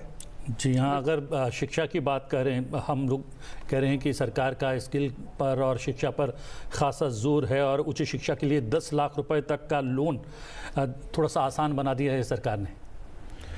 शिक्षा प्रणाली में सुधार तो हर समय ज़रूरत पड़ती है। कई बार हमें सुनने में आता है कि भाई हमारे ग्रेजुएट्स हैं वो एम्प्लॉयबल नहीं है। वो सुन के बड़ा दुख होता है, बट अलग अलग एस्टिमेट्स है। कोई बोलता है 50%, कोई बोलता है हमारे 60% इंजीनियर्स एम्प्लॉयबल नहीं है। तो इस शिक्षा प्रणाली में सुधार लाने के लिए एक ज़्यादा और होलिस्टिक डेवलपमेंट के लिए फंड्स की ज़रूरत है, जो इस बजट में दिया गया है, जो हमारे रेडार पे आया है। एंड ये जो एक और इम्पॉर्टेंट बात है कि एजुकेशन, ग्रेजुएशन डिग्री में ही स्किल्स को अब वीव इन किया जा रहा है। अब एक नया फ्रेमवर्क बना है जिसमें आपको ग्रेजुएशन डिग्री मिलेगी, उसमें आपको स्किल्स का भी इनपुट होगा, सो दैट जब आप ग्रेजुएट करेंगे तब आप एम्प्लॉयबल होंगे। अभी जस्ट ग्रेजुएशन करके आप अनएम्प्लॉयड की आबादी बढ़ा रहे हैं, ये बहुत अच्छी बात नहीं है। हालांकि ये बहुत सालों से चल रहा है। तो सरकार ने रियलाइज़ किया है ये एजुकेशन को सुधारना है, बी एजुकेशन में स्किल्स का भी इनपुट होना बहुत ज़रूरी है। उसके लिए उन्होंने एक वो स्कीम लॉन्च की है, एंड ये हमने ग्राउंड पे भी होते हुए देखा है। तो बिल्कुल। और एजुकेशन के अलावा जो टॉप 500 कंपनीज हैं उसमें 1 करोड़ युवाओं को इंटर्नशिप देने की बात कही गई है। इससे कितना बड़ा बदलाव आया? ये इंटर्नशिप स्कीम तो बहुत ही अच्छी स्कीम है। ये हमने जर्मनी से सीखा है, जहाँ की इंटर्नशिप स्कीम बहुत फेमस है। और ये इंटर्नशिप स्कीम हमारी चल रही है, बट इस बार और भी बड़ा पुश दिया गया है उसे। प्राइवेट सेक्टर को भी बुलाया गया है कि ट्रेनिंग कॉस्ट आप बेयर करें, और सरकार भी आई थिंक उनको 5,000 या कुछ ऐसे 5,000 रुपये पर महीने देंगी। तो इंटर्नशिप स्कीम बहुत ही अच्छी स्कीम है। उससे ऑन द जॉब ट्रेनिंग मिलती है, लोगों के वो देखने का, काम करने का उनका वो विजन बढ़ता है। एंड इसमें पब्लिक प्राइवेट पार्टनरशिप भी होती है। कुछ पैसे सरकार देती है और प्राइवेट सेक्टर को बोला गया है भाई आप ट्रेनिंग नीड्स मीट करें, एंड कोशिश करें कि एक बार जब ये इनकी इंटर्नशिप 1 साल में हो जाए, इनको रोज़गार भी मिले। सो इंटर्नशिप स्कीम अभी भी चल रही थी, बट इसको रियलाइज़ करते हुए इसको सरकार ने रियलाइज़ किया ये तो अच्छी स्कीम है। जर्मनी में तो ये बहुत ही उम्दे तौर पे चलती है। तो इसको बिग पुश दिया जा रहा है इस बार, बिकॉज नौकरियों की हमें बहुत अच्छी सख्त ज़रूरत है। श्रम संबंधी सुधारों की भी बात होती है कि इस सेक्टर में सुधारों की, रिफॉर्म्स की बड़ी ज़रूरत है और इस दिशा में सरकार काम भी कर रही है। ई श्रम पोर्टल अब बनेगा, कैसे जुड़ पाएंगे लोग? ये ई श्रम पोर्टल की बात तो कुछ दिनों से चल रही है कि इस पे आप जिसको रोज़गार चाहिए वो रजिस्टर कर ले, एंड जो कंपनियां जॉब खोज रही हैं वो यहाँ से सीधे आपको पिक कर ले। इस पे काम कुछ दिनों से चल रहा है, बट इस बजट में इसको बड़ा पुश मिलेगा। तो भारत तो डिजिटल पब्लिक इंफ्रास्ट्रक्चर में बहुत आगे बढ़ा हुआ है, बिल्कुल फ्रंट फुट पे बैटिंग करता है। सो ये डिजिटल ई श्रम पोर्टल के इफ़ेक्टिव हो जाने पे जो नौकरी खोज रहे हैं उनको बहुत आसानी होगी, उनको इधर उधर नहीं भटकना पड़ेगा। वो सीधे अपने क्वालिफिकेशंस और अपनी डिटेल्स वो ई श्रम पोर्टल में डालेंगे, एंड जो कंपनियां नौकरी खोज रही हैं वो सीधे वहाँ पे जा कर के वहाँ से सीधे अपना एक्सेस कर पाएंगी इनका डेटाबेस, सो दैट ये मैच मेकिंग बिटवीन जिनके पास जो नौकरी खोज रहे हैं और जो नौकरी करने वाले हैं उन दोनों के बीच में मैच मेकिंग हो। तो ई श्रम पोर्टल इट बी अ बहुत ही अच्छी प्रपोजल है। हम यही उम्मीद करते हैं इसको और जल्दी इम्प्लीमेंट किया जाए on the ground. Pankaj Matwal भी जुड़ गए हैं वर्चुअली हमारे साथ, MD Opting Money Manager. Pankaj ji बहुत बहुत स्वागत है। किस तरीके से देखते हैं आप भी, क्या स्वागत कर रहे हैं इस बजट का? देखिए, अगर बात करें हम ग्रोथ की तो डेफिनेटली ग्रोथ ओरिएंटेड बजट है, पर मार्केट के हिसाब से बात करें थोड़े से चेंजेस हैं जो कि शायद मार्केट को बहुत पसंद नहीं आएंगे। हम एसटीटी में बदलाव देख रहे हैं, उसमें इंक्रीमेंट देख रहे हैं। यहाँ पर यदि डायरेक्ट टैक्सेस की बात की जाए तो वहां भी इस तरह की उम्मीद थी वैसा नहीं दिखाई दे रहा है, थोड़ा सा बदलाव है। स्टैंडर्ड डिडक्शन जो है वो 50,000 से बढ़ाकर 75,000 किया गया है। टैक्स स्लैब जो थे उसमें थोड़ा सा बदलाव किया गया है, लेकिन बहुत ज्यादा इतना स्कोप था उतना यहाँ नहीं दिखाई दे रहा। दूसरी बात यह है कि अगर हम ये कहें कि कैपिटल मार्केट में पार्टिसिपेशन बहुत बढ़ रहा है, इक्विटी मार्केट में बहुत लोग निवेश कर रहे हैं, यहाँ पर वैसे भी टैक्स कलेक्शन काफी हो रहा है, तो उस हिसाब से उम्मीद थी कि थोड़ा सा जो long term capital gain tax है वो कम होगा, बल्कि वो बढ़ा दिया गया 12। जी हाँ पंकज मतवाल, तकनीकी वजह से बात नहीं हो पा रही है, उनकी वॉइस थोड़ा सा क्रैक हो रही थी। आप जब बजट जो है पेश होने वाला था उससे पहले समीक्षा आई थी, तो किस तरीके के बिंदु पर आपको लग रहा था फोकस रहेगा बजट में? ऐसा कुछ नज़र आया, रिफ्लेक्ट हुआ है आपकी नज़र में जो 5 बड़े पॉइंट हो इस बजट के? हाँ, ये समीक्षा में पहले से बात हो रही थी। एक दो समीक्षा में मैं भी भाग लिया था। वो कह रहे थे एग्रीकल्चर पे जोर होगा, एमएसएमई सेक्टर पे जोर होगा, स्किल्स इन एजुकेशन पे जोर होगा, हेल्थ सेक्टर पे जोर होगा। ये सारे बॉक्सेस टिक किए गए हैं। सो जो समीक्षा में मुद्दे उठ रहे थे, तो वित्त मंत्री ने जो 9 शुरू में इम्पोर्टेंट बिंदु अनाउंस किए हैं, उन सबों पे पहले से बातें चल रही थी। जैसा कि मैंने कहा, MSME sector, employment, agriculture, health, इन सब पे बातें चल रही थी और उन सब पे वित्त मंत्री जी की का जोर भी रहा है। एंड आई विल से कि वो एक्सपेक्टेड लाइंस पे और थोड़ा और आगे बढ़ करके चीज़ें अनाउंस की गई हैं इस बजट में, बट काफ़ी एक्सपेक्टेड लाइंस पे है ये। बिकॉज देश के सामने क्या मेन मुद्दे हैं आजकल, तो बहुत डिबेट होता है हर समय, इतनी सारी सर्वे, इतनी सारी समीक्षाएं निकलती हैं। तो ये तो भारत अब डेवलप्ड नेशन की तरफ बढ़ रहा है। ये तो अच्छे डेवलप्ड नेशन की निशानी है कि पहले से मुद्दे डिस्कस हो जाएं, बजट में कुछ सरप्राइज ना हो। ये पुराना अनडेवलप्ड कंट्री का जो होता था मुद्दा कि सडनली बजट में बहुत सरप्राइजिंग अनाउंसमेंट्स होते हैं। पिछले 7-8 साल से अब ये नहीं है। लेकिन ये था कि बिहार और आंध्र प्रदेश विशेष तौर पर विशेष राज्य का दर्जा मांग रहे थे, डिमांड थी उनकी। विशेष राज्य का दर्जा भले ही ना इसमें अनाउंस हुआ हो, लेकिन तिजोरी ज़रूर खोल दी है। विकास की बहुत सारी योजनाएं उसकी घोषणा की है, स्पेशली इंफ्रास्ट्रक्चर को लेकर बिहार के आधारभूत ढांचे को और ज़्यादा मजबूत बनाने के लिए बहुत सारी घोषणाएं हुई हैं। जी हाँ, मैं भी सुन रहा था कि बिहार में 26,000 करोड़ सड़कों के लिए दिए गए। अच्छा, सड़कों को ले दिया गया है। बिहार में वो टेम्पल्स भी उनके कॉरिडोर बनेंगे, कुछ टेम्पल कॉरिडोर बनाने की बात है, और भी कई सारी बातें हैं। तो ये budget is also finally A political economic tool. तो उसमें इकोनॉमिक्स के अलावा आपके साझेदार पार्टनर्स जो है उनकी भी अकोमोडेट करना पड़ता है। तो ये भी एक्सपेक्टेड था, बट लेकिन बिहार को ज़रूरत भी थी। हाँ, विकास की गति में थोड़ा सा पिछड़ा हुआ था राज्य, और इसलिए मांग भी थी। तो ये तो बिल्कुल ठीक है, बिहार को बिल्कुल ज़रूरत थी। एंड बिहार वाले तो अभी भी आर्ग्यू करेंगे कि हमें और मिलना चाहिए था, स्पेशल कैटेगरी स्टेटस मिलने चाहिए था। बट ये तो फेडरल कंट्री है, हर स्टेट्स अपने मांग लेके आता है, एंड देन केंद्रीय सरकार मिल करके देखती है, एंड देन वो ट्रेड ऑफ्स को देखते हुए फिर वो अपना फाइनल डिसीजन देती है। तो आपने बिल्कुल ठीक कहा, बिहार में कई सारे स्कीम्स अनाउंस हुए हैं, आंध्र प्रदेश में भी कुछ हुए हैं।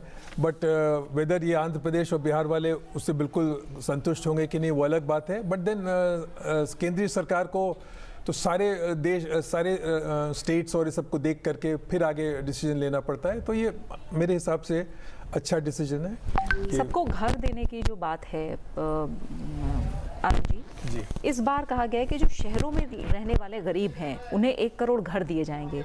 सबके लिए घर का सपना कितना जल्दी पूरा होता देख रहे हैं आप? ये तो इकोनॉमिक्स में बहुत ही अहम बात कहते हैं कि एक बार सिटीजन को अगर घर मिल जाए तो वो स्टेट्स अपने को नेशन से और स्टेट से बहुत इन्वॉल्व समझता है, हर अपनी साझेदारी को बहुत स्ट्रांग मानता है।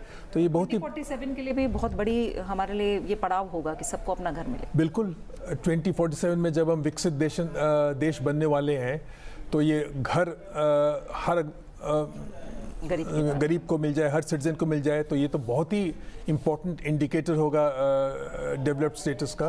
एंड ये बात समीक्षाओं में ऐसे भी डिस्कशन में काफ़ी चल रही है कि हर तरह से गरीबों को घर मिले, उनको लोन मिले, उनको वेरियस स्कीम्स हैं, प्रधानमंत्री आवास योजना, तरह तरह की और भी स्कीम्स हैं जिसके थ्रू उनको घर मिले। सो ये इस सरकार की उपलब्धि भी रही है और इस बजट में और भी आगे बढ़कर अनाउंस किए गए हैं घर के लिए, वो अच्छी बात है। और तकरीबन शहरी आवास योजना के लिए 10 लाख करोड़ रुपए के प्रावधान की घोषणा बजट के दौरान की गई है। बजट घोषित होने से ठीक पहले जब हम कार्यक्रम कर रहे थे उस दौरान क्लीन एनर्जी और ऊर्जा के क्षेत्र में हमारी जो डिमांड्स हैं उसकी आपूर्ति है उस पर हम लगातार चर्चा कर रहे थे। तो 10,000 बायोफ्यूल प्लांट लगाने का भी प्रावधान रखा गया बजट में। तो ये बहुत ही अच्छी बात है। भारत ने क्लाइमेट चेंज को एक्सेप्ट किया है। बाय 2070 हम कार्बन फ्री होने का एमिशन न्यूट्रल होने की हमारी बात है। उसी के अंडर बहुत सारे इंस्ट्रूमेंट्स आते हैं, उसमें biofuel and lower GDP carbon intensity of GDP growth, ये सब हमारी पॉलिसीज़ में है। सो भारत ने पर ये भी ध्यान रखने को कहा है कि कहीं बहुत ज़्यादा क्लाइमेट चेंज के पीछे पड़ के हमारी डेवलपमेंट स्ट्रैटेजी ना इफेक्ट हो जाए। क्यों, जहाँ तक यानी पारंपरिक जो हमारे ऊर्जा के स्रोत हैं उन पर भी हम लगातार काम करते रहेंगे। ऐसा नहीं है कि उनको छोड़ देंगे, क्योंकि हमारी जो रिक्वायरमेंट है, आवश्यकताएं हैं, उनकी आपूर्ति फिलहाल वो जारी रखनी बेहद आवश्यक है। जी बिल्कुल ठीक कहा आपने।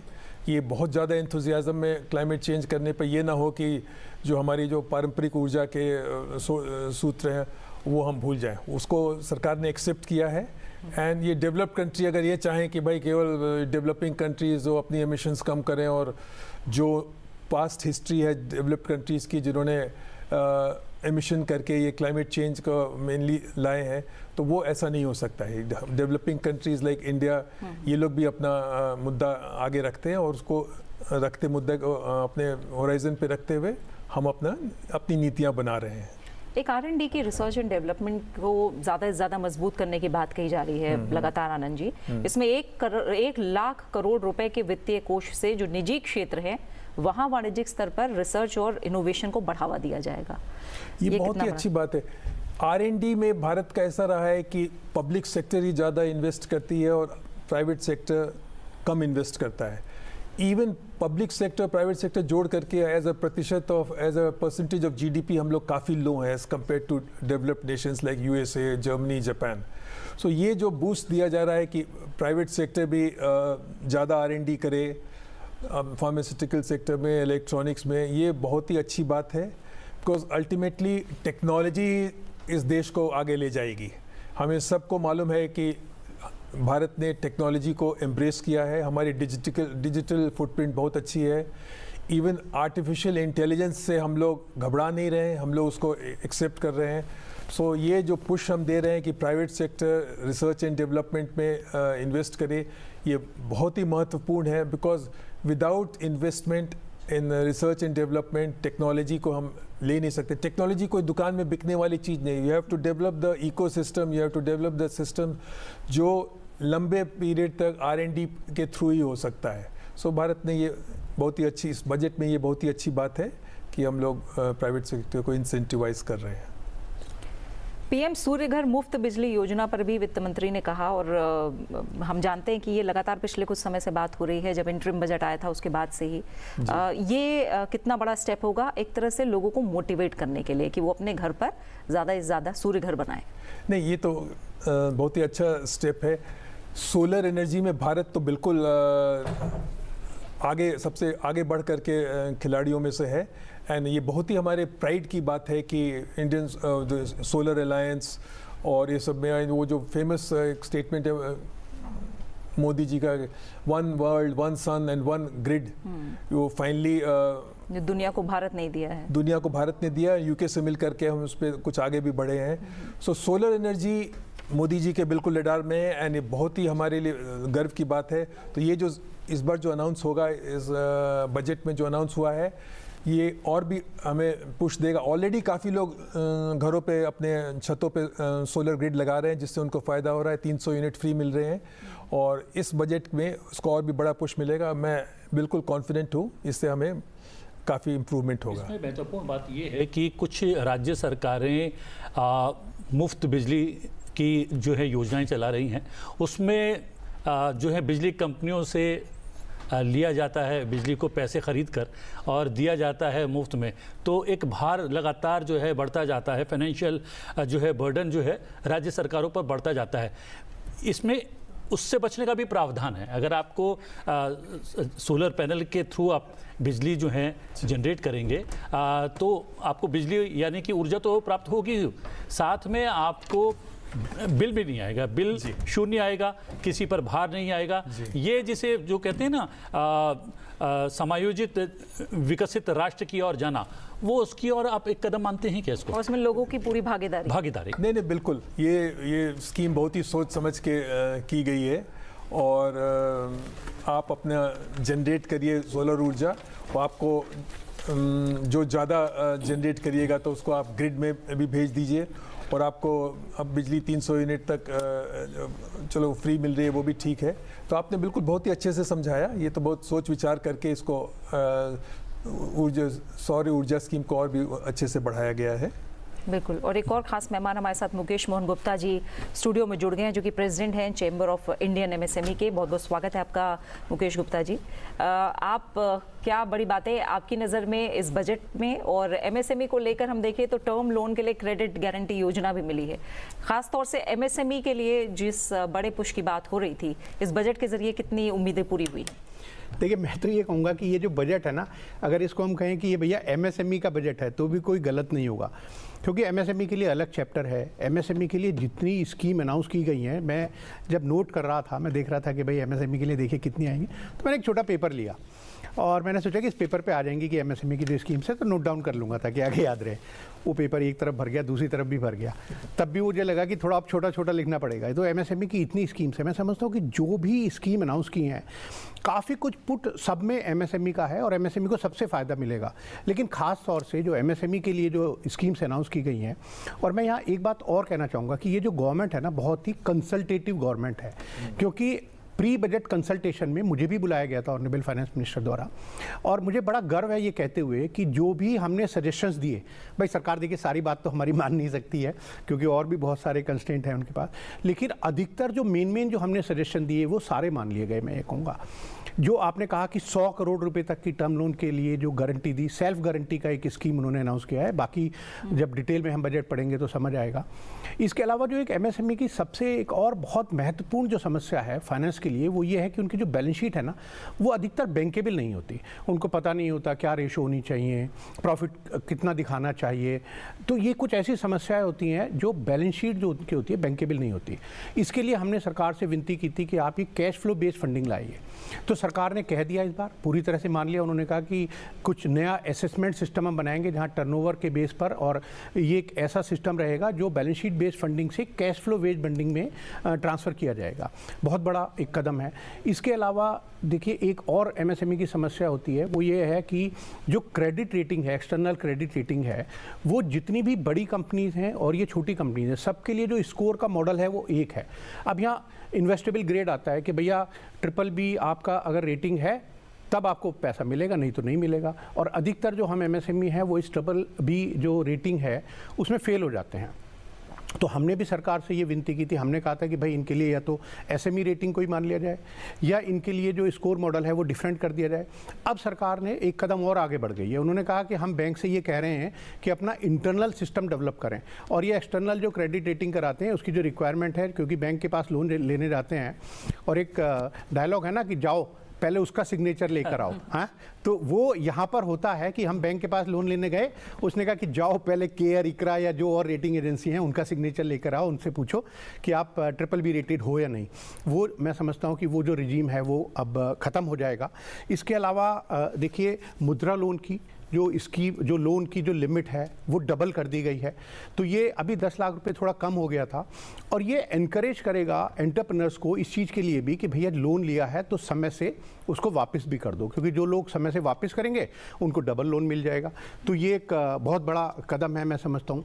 एक और बहुत बड़ी समस्या जो MSMEs फेस कर रहे थे वो ये था, स्पेशल मेंशन अकाउंट आप सबने हम सबने सुना है कि अगर एक दिन का भी भैया डिले हो गया तो 30 दिन के डिले में या 30 दिन के किसी डिफॉल्ट में हम स्पेशल मेंशन, भैया खास तौर से ध्यान, और खास तौर से ध्यान अच्छे वे में नहीं, खराब वे में। तो अब स्पेशल मेंशन अकाउंट को, और कोई ये बिल्कुल छुआछूत की बीमारी थी कि भैया इसको तो छूना नहीं है, बैंकर कहते जी आपके पास वापस लौटेंगे क्योंकि MSME के इतने सारे बिंदु हैं जो प्रावधानों के रूप में से जुड़े हुए हैं कहीं ना कहीं। नवविक्रम CI में मौजूद हैं हमारे सहयोगी, उनके साथ एक विशेषज्ञ मेहमान हैं।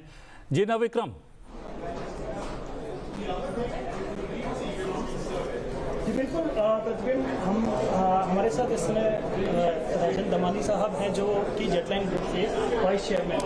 अब सवाल करते हैं खास तौर पर अगर इंडस्ट्रीज के लिहाज से देखें, दमानी साहब ओवरऑल इम्पैक्ट किस तरीके का रह सकता है इस बजट का? आई थिंक ये बार जो बजट का जो पूरा जो फ्रेमवर्क जो ऑनरेबल फाइनेंस मिनिस्टर ने लेआउट किया, वो 9 पिलर्स जो हैं, वो जो बकेट्स हैं वो पूरे लॉन्ग टर्म थिंकिंग से होते हैं। तो इंडस्ट्री को वो डायरेक्शन चाहिए, whether it is fiscal deficit 4.9% coming down to 4.5%, या काफ़ी जो स्कीम्स इस बार अनाउंस हुई हैं वो सारी की उनको प्रमोट करके आगे भी चलाएंगे। सो डायरेक्शनली जो बजट सेट हुआ है वो I think gives lot of confidence to industry, to also look at next generation reforms, innovation. ये सारी जो चीज़ें होती है ये म्यूजिक टू ईयर्स बोलते हैं ना, इंडस्ट्री के लिए होती हैं, क्योंकि आगे जाके अगर भारत को कंपेटिटिव होना है ग्लोबल स्केल पे, आई थिंक ये सारी चीज़ों का जो सपोर्ट गवर्नमेंट ऑफ इंडिया से आएगा उसी से जाके ये बनेगा। Because today it's not only make in India for India, it is make in India from India for the world. So I think ये सारी चीज़ें जो हैं अगर ये डायरेक्शनली हम देखें तो I think most of the pointers were in the right direction to see, shows that the government has control, both on the fiscal situation of the country, can also take some risks।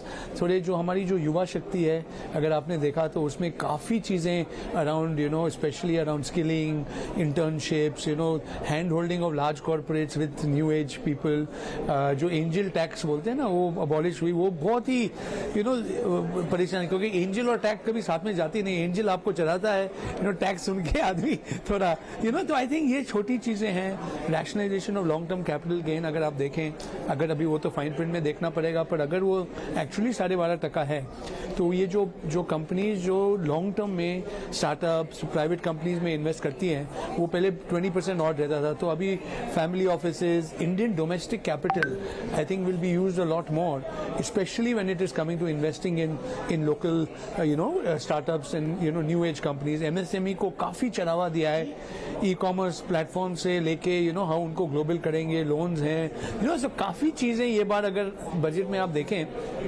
आई हुई है।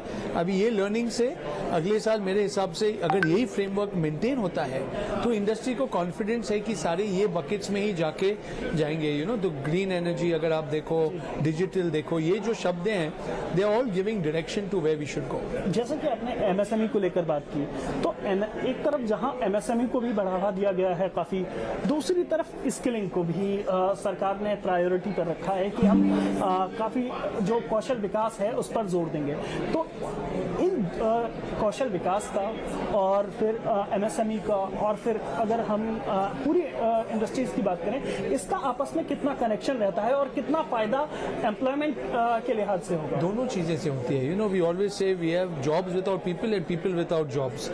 यानी कि why are the jobs without people, क्योंकि वो जो सही skill है वो इंडस्ट्री को नहीं मिलती है, इंडस्ट्री हायर करता है, वो इन्वेस्ट करते हैं। तो आई थिंक ये जो प्रोसेस है, जो इंडस्ट्री और युवा और गवर्नमेंट का जो उसमें रोल आता है, क्योंकि इतने हमारे पास यंग पीपल हैं जिनका जिनको हमको लाइवलीहुड्स देनी है। अच्छा, और अभी जॉब क्रिएशन से लाइवलीहुड्स हो गया। एक चीज़ तो है, जो दुनिया में टेक्नोलॉजिकल रेवोल्यूशन हो रहा है वो कभी हिस्ट्री ऑफ मैनकाइंड में नहीं हुआ। इंटरनेट आप देखिए, वो सब बड़े थे, पर जो अब हो रहा है, अगर आप GenAI देखिए और आप देखिए कि immersive 6G, new materials, sustainability, green energy, सारी चीज़ें एक साथ कन्वर्ज होनी है। तो युवा और लोगों को आज आगे के लिए देखने के लिए किस तरह से उनका लाइवलीहुड आएगा। गिग इकोनॉमी में आदमी it's not a career for a life time, it's a life time of careers.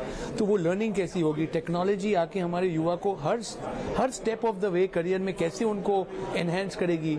वो भी एक बात आई कि we are not only looking at matching job seekers with employers, उनमें वो हुनर, वो स्किल कैसे ऐड होगा जिससे वो और एम्प्लॉयबल हो। तो आई थिंक थिंकिंग बहुत सही है जो आज बजट में सुनाई दिया। अभी उसको इम्प्लीमेंटेशन कैसे होता है, उसका पेस कैसे होगा, ये सब हम विकसित भारत की तरफ कर रहे हैं। तो आज का जो युवा है वो जब उसकी जो करियर होगी अगले 25 साल के, अगर वो ये बजट से इंस्पिरेशन लेके अपना कुछ करियर पाथ और अपना फाइनेंशियल प्लान कर सके, पर्सनल टैक्स वगैरह देख के भी वहाँ पे भी काफ़ी रैशनलाइजेशन हुई है, कॉर्पोरेट जो एंटरप्रेन्योर्स बन रहे हैं वो कैसे होगा। तो I like that part of this budget a lot. जी बिल्कुल। तो आप देख सकते हैं कि इंडस्ट्रीज में खास तौर पर जिस तरीके से सरकार ने कोशिश की है कि जो इंडस्ट्रीज हैं उनका भरोसा कायम रहे और कुछ बेहतर इनिशिएटिव भी लिए हैं।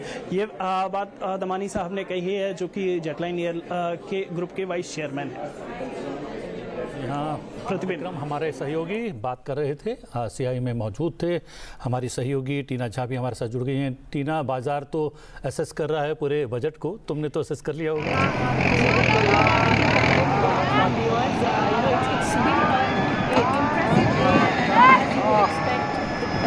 Minister to try to meet the expectations of the sector. It's a growing India, and expectations of 1.4 million people and an aspirational India is always a difficult task. But as we've been speaking to experts, speaking to industry leaders, and the common consensus here is that it's a futuristic budget, and in the long term, it caters to the developmental aspirations of the youth. It takes care of the annadata, of the poor people in the country, and also women-led development is one of the central themes. So we are discussing with experts. We are getting in their comments from CII, from the PhD chamber, where our teams are stationed. And with us in the studio, once again, I'd like to introduce Mr. Anand Singh Bhal, former Principal Economic Advisor, Government of India, Mr. Mukesh Mohan Gupta, President, Chamber of Indian Micro, Small and Medium Enterprise. So we've been speaking to them about how their response is to the budget. And let me pose the first question to you, Mr. Bhal. The fact that you did speak to my colleagues earlier in the day, but just for the viewers who have joined in, and I've just taken over right now. So to understand your perspective on your thoughts about this budget, the fact that Nirmala Sitharaman had a huge task at hand with the economic survey being presented yesterday, which spoke about our strengths, but at the same time also spoke about the challenges that lie ahead. Do you think the budget incorporates all of that and lays down a framework for the future growth trajectory? English में बोलना है Hindi? Yes, any language. So the budget has stuck to the path of fiscal prudence. Fiscal deficit is less than 5%, which is a big thing. You might have been, the finance minister might have been tempted to, being the first year of the new Modi 3.0 government, she might have been tempted to sort of spend lavishly and go overboard, but she hasn't done that. So hats off to the government for that. And based on that, she's highlighted those 9 points which cover the main features which are there in front of India, starting from agriculture to MSME to employment and to skills and what have you. So this budget, as you very rightly said, is a futuristic budget which will help build a strong, resilient India. And it's just one more sort of showing us the path towards a developed India. It's spending on research and development. It's concentrating on youth and getting them jobs. It's concentrating on women. So it's bringing in more inclusive development. It's getting houses for the poor. So it's bringing in more inclusive development, which is what the sustainable path should be. Okay, we'll also speak about the sector-specific expectations, how much of those have been fulfilled in the budget. But let me also welcome Mr. Priyadarshi Dash. He joins us virtually. He's Associate Professor RIS. Mr. Dash, thank you very much for your time as well.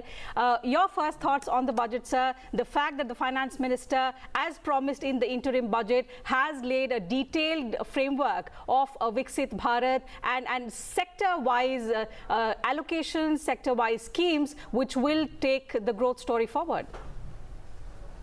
I think you are right. I was expecting the government to be in sync with what they have done in the last two budgets, especially as colleagues mentioned. It has sort of absorbed the Viksit Bharat ambition into different areas, be it youth, be it empowering the MSME sector, be it creating the enabling framework for sort of supporting the growth process. Just to give an example, they have emphasized on research and innovation, which they have done in the past two budgets. They have also thought of cities as growth centers, which we have been advocating in our research work from time to time, that urban centers could be growth centers. And they have also thought of e-commerce export hubs. So if you see in totality, it is a kind of a blueprint to sort of translate the Viksit Bharat ambition in nutshell. But in the sector specific, I think what was expected, our position in the G20 presidency, like women-led development, empowering youth in terms of offering them entrepreneurship, so that is a HRD capacity building in long run. So I think these are far-sighted sort of measures. Of course, the allocations have increased proportionately, 3.4% of GDP for infrastructure, which sort of maintained the capex drain in the last few years. So overall, it looks good. And as Economic Survey has pointed out, the fundamentals seem to be more or less in equilibrium. So it's looking good for the time being. दाश जी, मैं प्रतिबिंब बोल रहा हूँ। युवाओं और रोज़गार को लेकर बड़ी चर्चाएं होती रही हैं बजट से पूर्व। रोज़गार और स्किल के लिए 3 नई योजनाओं की घोषणा की गई है। पहली नौकरी में जो है 1 महीने का भत्ता मिलने का पहली बार प्रावधान रखा गया है। किस तरीके से लेते हैं? आपको लगता है कि इस बजट के बाद रोज़गार वाला जो एक विषय है उसको फुलफिल करने में कहीं ना कहीं सरकार कामयाब रहेगी? वैसे तो ये हाल ही में एक रिपोर्ट आई थी जिसमें कहा गया था कि पिछले 4 बरस में 8 करोड़ रोज़गार जनरेट हुए हैं और अब भी लक्ष्य रखा गया है अगले 5 वर्षों में 4 करोड़ रोज़गार तैयार करने का। आप कैसे देखते हैं इस बजट में? देखिए, इसमें 2 चीज़ें हैं। एक तो है कि मुद्रा लोन में जो 10 लाख से 20 लाख वो तरुण कैटेगरी में किए हैं, वो एक प्रोत्साहन मिल रहा है। और दूसरा है कि जैसे मैं बोल रहा था अभी कि जो कैपेसिटी और जो एनकरेजमेंट मिलना चाहिए यूथ को, जैसे इंटर्नशिप हुआ, थोड़ा बहुत एक्सपोजर उसमें हुआ, स्किलिंग पार्ट है, तो ये सब में जो फोकस वो ग्रेजुअली दे रहे हैं ओवर टाइम, वो बहुत बड़ा एक फेवरेबल उनको इंसेंटिव स्ट्रक्चर प्रोवाइड करता है। तो मेरे ख्याल से युवाओं का जो ध्यान रखा गया है, उससे ज़्यादा जो इकोसिस्टम में जो चेंजेस हो रहा है, जैसे MSME में काफ़ी विस्तार से उन लोगों ने सोचा है, DPI का जो application in land reform and other things, urban development. So कुल मिला के जो देश का युवा है वो सोच सकता है कि मुझे नौकरी के पीछे भागने से ज़्यादा और कोई सेक्टर में सेल्फ एम्प्लॉयमेंट हो सकता है या और कोई इंडस्ट्रियल वेंचर में वो जा सकता है। तो युवा को आई थिंक कुछ ना कुछ प्रोत्साहन तो इससे मिल रहा है। Right, taking on the same, the employment incentive job schemes, Mr. Gupta, the fact that in a country where you see a large number of youth drawn towards the public sector, towards government jobs, how is incentivizing the private sector also going to help? We are a young population, and the fact that they need to be skilled, they need to be trained in that way, and all of these schemes rightly fit into the bill. Will it take care of the employment scenario in the country? Definitely. So the government is also well aware that if the employment has to be generated, it will be through MSME sector. The government cannot create so much of job. In fact, the ultimate job creation will be through MSMEs. We have more than 6 crore MSMEs in the country as on today, and more than 15 crore are employed by these MSMEs. And see, there are many schemes which have been launched, announced in this budget. I would like to comment on 2-3 very important things. See, the problem of the MSMEs is, suppose I want to start a business, I want to start a manufacturing unit. Where will I start the manufacturing unit? Where is the land available? And the cost of the land, is any MSME able to purchase the land at such high cost? So the government, we discussed with the government, as I was just referring to that, we have also submitted our suggestion to Honorable Prime Minister, Honorable Finance Minister in the pre-budget consultation. And this point was also raised by us. So the government has announced the industrial park. 12 industrial parks will be created by the government. More so, the industrial park will be created, but where these workforce will live nearby. So they are saying that we will create the rental accommodation for the workforce. तो एकदम बिल्कुल मुझे ऐसा लगता है कि grass root पर जाकर सोचा है सरकार ने कि अगर हमें प्रोडक्टिविटी, मैन्युफैक्चरिंग आउटपुट, एम्प्लॉयमेंट, ये इन चीज़ों को अगर बढ़ाना है तो फिर MSME सेक्टर से ही ये बढ़ाया जा सकता है। और उसके लिए इंडस्ट्रियल पार्क अगर बनेंगे, वहाँ पर आसपास रहने के लिए लोगों को ये रेंटल एकोमोडेशन मिलेगी, I suppose that will add lot of value for the employment and will increase the GDP also. तो ये क्या स्वरोजगार की बात करें तो वो भी, उसमें भी विस्तार होगा 100%। और देखिए, मैं एक बात और कहना चाहता हूँ, देखिए हम हर बार सरकार की तरफ एकदम नज़र गड़ाए देख नहीं सकते कि भैया रोजगार दो रोजगार दो। जो प्राइवेट सेक्टर है ना, उनको भी आगे आना पड़ेगा। मैं आपको एक छोटा सा एग्जाम्पल देता हूं कि हम chamber of Indian micro small medium enterprises में हमने क्या किया, स्किलिंग ऑन एम्प्लॉयमेंट के लिए हमने ये कहा कि हम MSME मित्र अपॉइंट कर रहे हैं और वो जा रहे हैं MSMEs के पास। हम उनको पूरा स्किलिंग करते हैं, डेली 6 से 7 बजे ऑनलाइन, और फिर फिजिकल उनकी ट्रेनिंग करते हैं। डिफरेंट डिपार्टमेंट के लोगों को बुलाते हैं, और उसकी जो ब्यूटी है वो ये है कि वो जब MSME के पास जाते हैं, जितनी भी सेवाएं उनको देते हैं उससे एक भी पैसा चार्ज नहीं करते, क्योंकि डिफरेंट डिपार्टमेंट, मिनिस्ट्री, जैसे अभी एक ई-कॉमर्स के लिए सरकार ने एक यहाँ पर बजट में स्कीम लॉन्च की है एक्सपोर्ट हब के लिए। देखिए, मैं समझता हूँ कि इसका इशारा शायद सरकार का ONDC जो open network for digital commerce है उसकी तरफ है। और अभी इंटरनेशनल MSME डे हमने देखा 27 जून को, वहाँ पर एक स्कीम अनाउंस की गई टीम, जहाँ पर कहा गया कि अगर ये छोटे जो व्यापारी हैं, MSMEs हैं, अगर ये अपने आप को ONDC पर ऑनबोर्ड करेंगे तो उनको बहुत सारे इंसेंटिव दे रही है, सेलर्स प्लेटफॉर्म और बायर्स प्लेटफॉर्म दोनों की तरफ से। तो ये जो मैं जो आपको बोल रहा था, ये हमने MSME मित्रा का शुरू किया, हमने उनको स्किलिंग किया, उनको हम एश्योर कर रहे हैं कि आपको कम से कम 1 लाख रुपए महीना कमाने का अवसर मिलेगा अगर आप थोड़ी सी भी मेहनत कर लेंगे। तो प्राइवेट सेक्टर को भी आगे आना पड़ेगा, वो आगे आना चाहती है, लेकिन क्योंकि कई बार ज़मीन और कॉस्ट इतने ज़्यादा हो जाती थी, अब ये अगर इंडस्ट्रियल पार्क बनेंगे और चीज़ें आएंगी। एक और फाइनेंस का एक बहुत अच्छा स्कीम सरकार ने इस बार अनाउंस की है, ट्रेड्स जो है, क्योंकि हर बार हम बैंक की तरफ देखते रहते हैं और बैंक कई बार कहता है कि भैया सिक्योरिटी लेकर आओ। ट्रेड प्लेटफॉर्म एक ऐसा प्लेटफॉर्म है जहाँ पर आप अपना जब इनवॉइस रेज करते हैं, कोई चीज़ सामान बेचते हैं, तो जो बायर हैं उनका बिल डिस्काउंट हो जाता है। और ये जो बिल डिस्काउंट होता है, उसके बाद अगर वो पेमेंट करे, बड़ा बायर या जो गवर्नमेंट है वो करे या ना करे, ये जो MSME है उनकी कोई लायबिलिटी नहीं रहती है। तो यहाँ पर सरकार का जो लिमिट थी, थ्रेशोल्ड लिमिट, वो 500 करोड़ थी कि 500 करोड़ से ऊपर की जो CPSCs हैं और जो प्राइवेट सेक्टर में कंपनीज हैं, उनको मैंडेटरीली इस प्लेटफॉर्म पर एज ए बायर आना होगा और उनके बिल डिस्काउंट होंगे। अब सरकार ने इसकी लिमिट घटाकर 250 करोड़ कर दी है। मैं समझता हूँ कि बड़ा एक सराहनीय कदम है। बस सरकार से हमारी ये और एक इल्तिजा रहेगी कि जितनी भी CPSCs NBFCs हैं या जो PSU जितनी भी हैं, उनको मैंडेटेड करना चाहिए कि भाई आपके जितने भी इनवॉइस अब परचेज आप कर रहे हैं MSME से, वो सब ट्रेड प्लेटफॉर्म के थ्रू होगा। और ये यहाँ पर ये भी कहा गया है इस बजट में, मैं सुन रहा था कि अभी तक जितनी भी स्कीम है वो माइक्रो एंड स्मॉल एंटरप्राइजेस के लिए, कोई भी स्कीम मुझे ऐसी दिखाई नहीं देती थी जो मीडियम एंटरप्राइजेस के लिए है। यहाँ जो ट्रेड प्लेटफॉर्म पर जो स्कीम का जो 250 करोड़ का जो लिमिट अब रिड्यूस की है, थ्रेशोल्ड लिमिट, वहाँ ये भी कह दिया कि जो मीडियम कैटेगरी के जो इन्वॉइसेज हैं वो भी यहाँ पर डिस्काउंट होंगे। तो मैं समझता हूँ इससे हमारी जो फंडिंग की अगर प्रॉब्लम है वो दूर हो जाती है। अगर पैसा मिलेगा तो नेचुरली हमारी प्रोडक्टिविटी बढ़ेगी, हमारी सेल्स बढ़ेगी तो नेचुरली और लोगों को हम एम्प्लॉय करेंगे। तो ये डायरेक्टली इनडायरेक्टली किसी ना किसी रूप में जो भी स्कीम लॉन्च की गई हैं उनसे एम्प्लॉयमेंट तो बढ़ना निश्चित है। बिल्कुल आपने वो क्रेडिट रेटिंग की बात की थी, आपने कहा था कि एक थोड़ा सा एक चुनौती है, उसको भी जो है एड्रेस किया गया है इस बजट में। तो उसमें भी मैं ये जानना चाह रहा था कि माइक्रो और स्मॉल इंडस्ट्री को एड्रेस किया गया है, उनकी चुनौतियां ज़्यादा थी ये क्रेडिट रेटिंग को लेकर, खास तौर से के लोन। जी प्रतिबिंब जी, बिल्कुल खास तौर से देखिए MSME की ही ये समस्या होती थी, क्योंकि जो क्रेडिट रेटिंग है MSME में भी माइक्रो और स्मॉल, मैं तो मीडियम को भी वैसे लेता हूं। देखिए मैं ये मान के चलता हूं, हमेशा मेरा ये मानना है कि देखिए मिनिस्ट्री का नाम micro small and medium enterprises जो है वो मिनिस्ट्री है।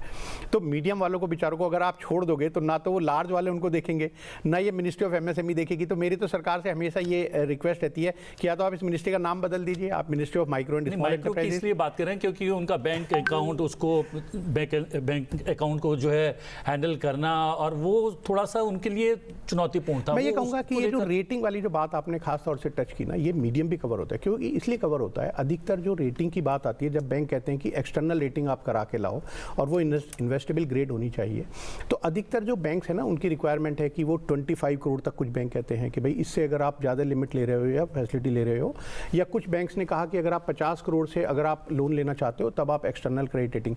तो माइक्रो एंड स्मॉल एंटरप्राइजेज में तो एक्सटर्नल रेटिंग का उतना ज़्यादा अभी भी कोई बहुत ज़्यादा नहीं था, ये मीडियम कैटेगरी में था।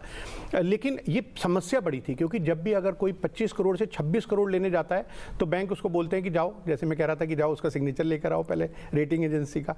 और जब रेटिंग एजेंसी के पास MSME जाती हैं, खासतौर से माइक्रो स्मॉल एंटरप्राइज, आपने बिल्कुल ठीक कहा, तो उनकी रेटिंग मैं पूरे विश्वास से कह सकता हूं कि वो कितनी भी कोशिश कर लें, 99.99% जो लोग हैं ना ये माइक्रो स्मॉल एंटरप्राइज में, उनकी वो इन्वेस्टेबल ग्रेड रेटिंग आनी मुश्किल है। क्योंकि जैसे फाइनेंस मिनिस्ट्री भी समझती है, सरकार भी समझती है कि हम MSME की जो बैलेंस शीट है ना उतनी बैंकेबल नहीं होती, और जब बैलेंस शीट बैंकेबल नहीं होती उसी बेस पर काफ़ी कुछ ये रेटिंग भी हमारी डिपेंड करती है। तो अब सरकार ने ये भी कह दिया कि भाई असेसमेंट का भी नया तरीका लाएंगे हम, और उसमें रेटिंग का ध्यान नहीं देंगे, बैंक्स का आप इंटरनल रेटिंग कर लीजिएगा अपनी। और बैंक्स के पास बहुत ही मजबूत तंत्र है अपना इंटरनल रेटिंग करने के लिए, और बैंक जब भी कोई लोन देते हैं तो एक्सटर्नल रेटिंग तो लेते हैं, साथ साथ वो इंटरनल रेटिंग भी करते हैं। अरे भैया किसी MSME की कितनी रेटिंग करोगे, थोड़ा तो हमारे ऊपर थोड़ा सा जरा कृपा करो। Assessment will now not be only on the turnover but also on the digital footprint. How encouraging will that be? So it is a very long demand from, I suppose I can say that from our Chamber of Indian Micro, Small and Medium Enterprises, because what is happening nowadays, everything is available in the public domain. So with the GST we have the turnover, not only the turnover, we have the details of month-wise turnover, how compliant we are as regards the payment of the GST is concerned. From the CIBIL score, you have our credit history. From the income tax department, you have our all income related information. From our bank account, you have all the information, how many checks have been dishonored, how many transactions are there in the bank account. So I will say that to take a financial decision by the banks, everything and anything is available online to these bankers. There is no need to go to the balance sheet. Balance sheet may be good, bad. Even some bad companies may manage a good balance sheet. Okay. Right? So, but these information which I am talking about are in the public domain, and bank can take a very nice logical decision as regards their finance to these MSME based on the GST and income tax, bank account, credit bureau score, and CMR rating. So these are the things where the cash flow based funding is important as compared to the balance sheet funding. And I suppose the government is also, and you will see most of the private sector banks and the NBFCs. There's been special focus on manufacturing and MSME sectors, of which this experts have spoken about. We'll continue to talk about the other highlights of the budget, the 7th straight one for the finance minister. We'll first go across to the Rajya Sabha to witness the live proceedings, and then we'll come back.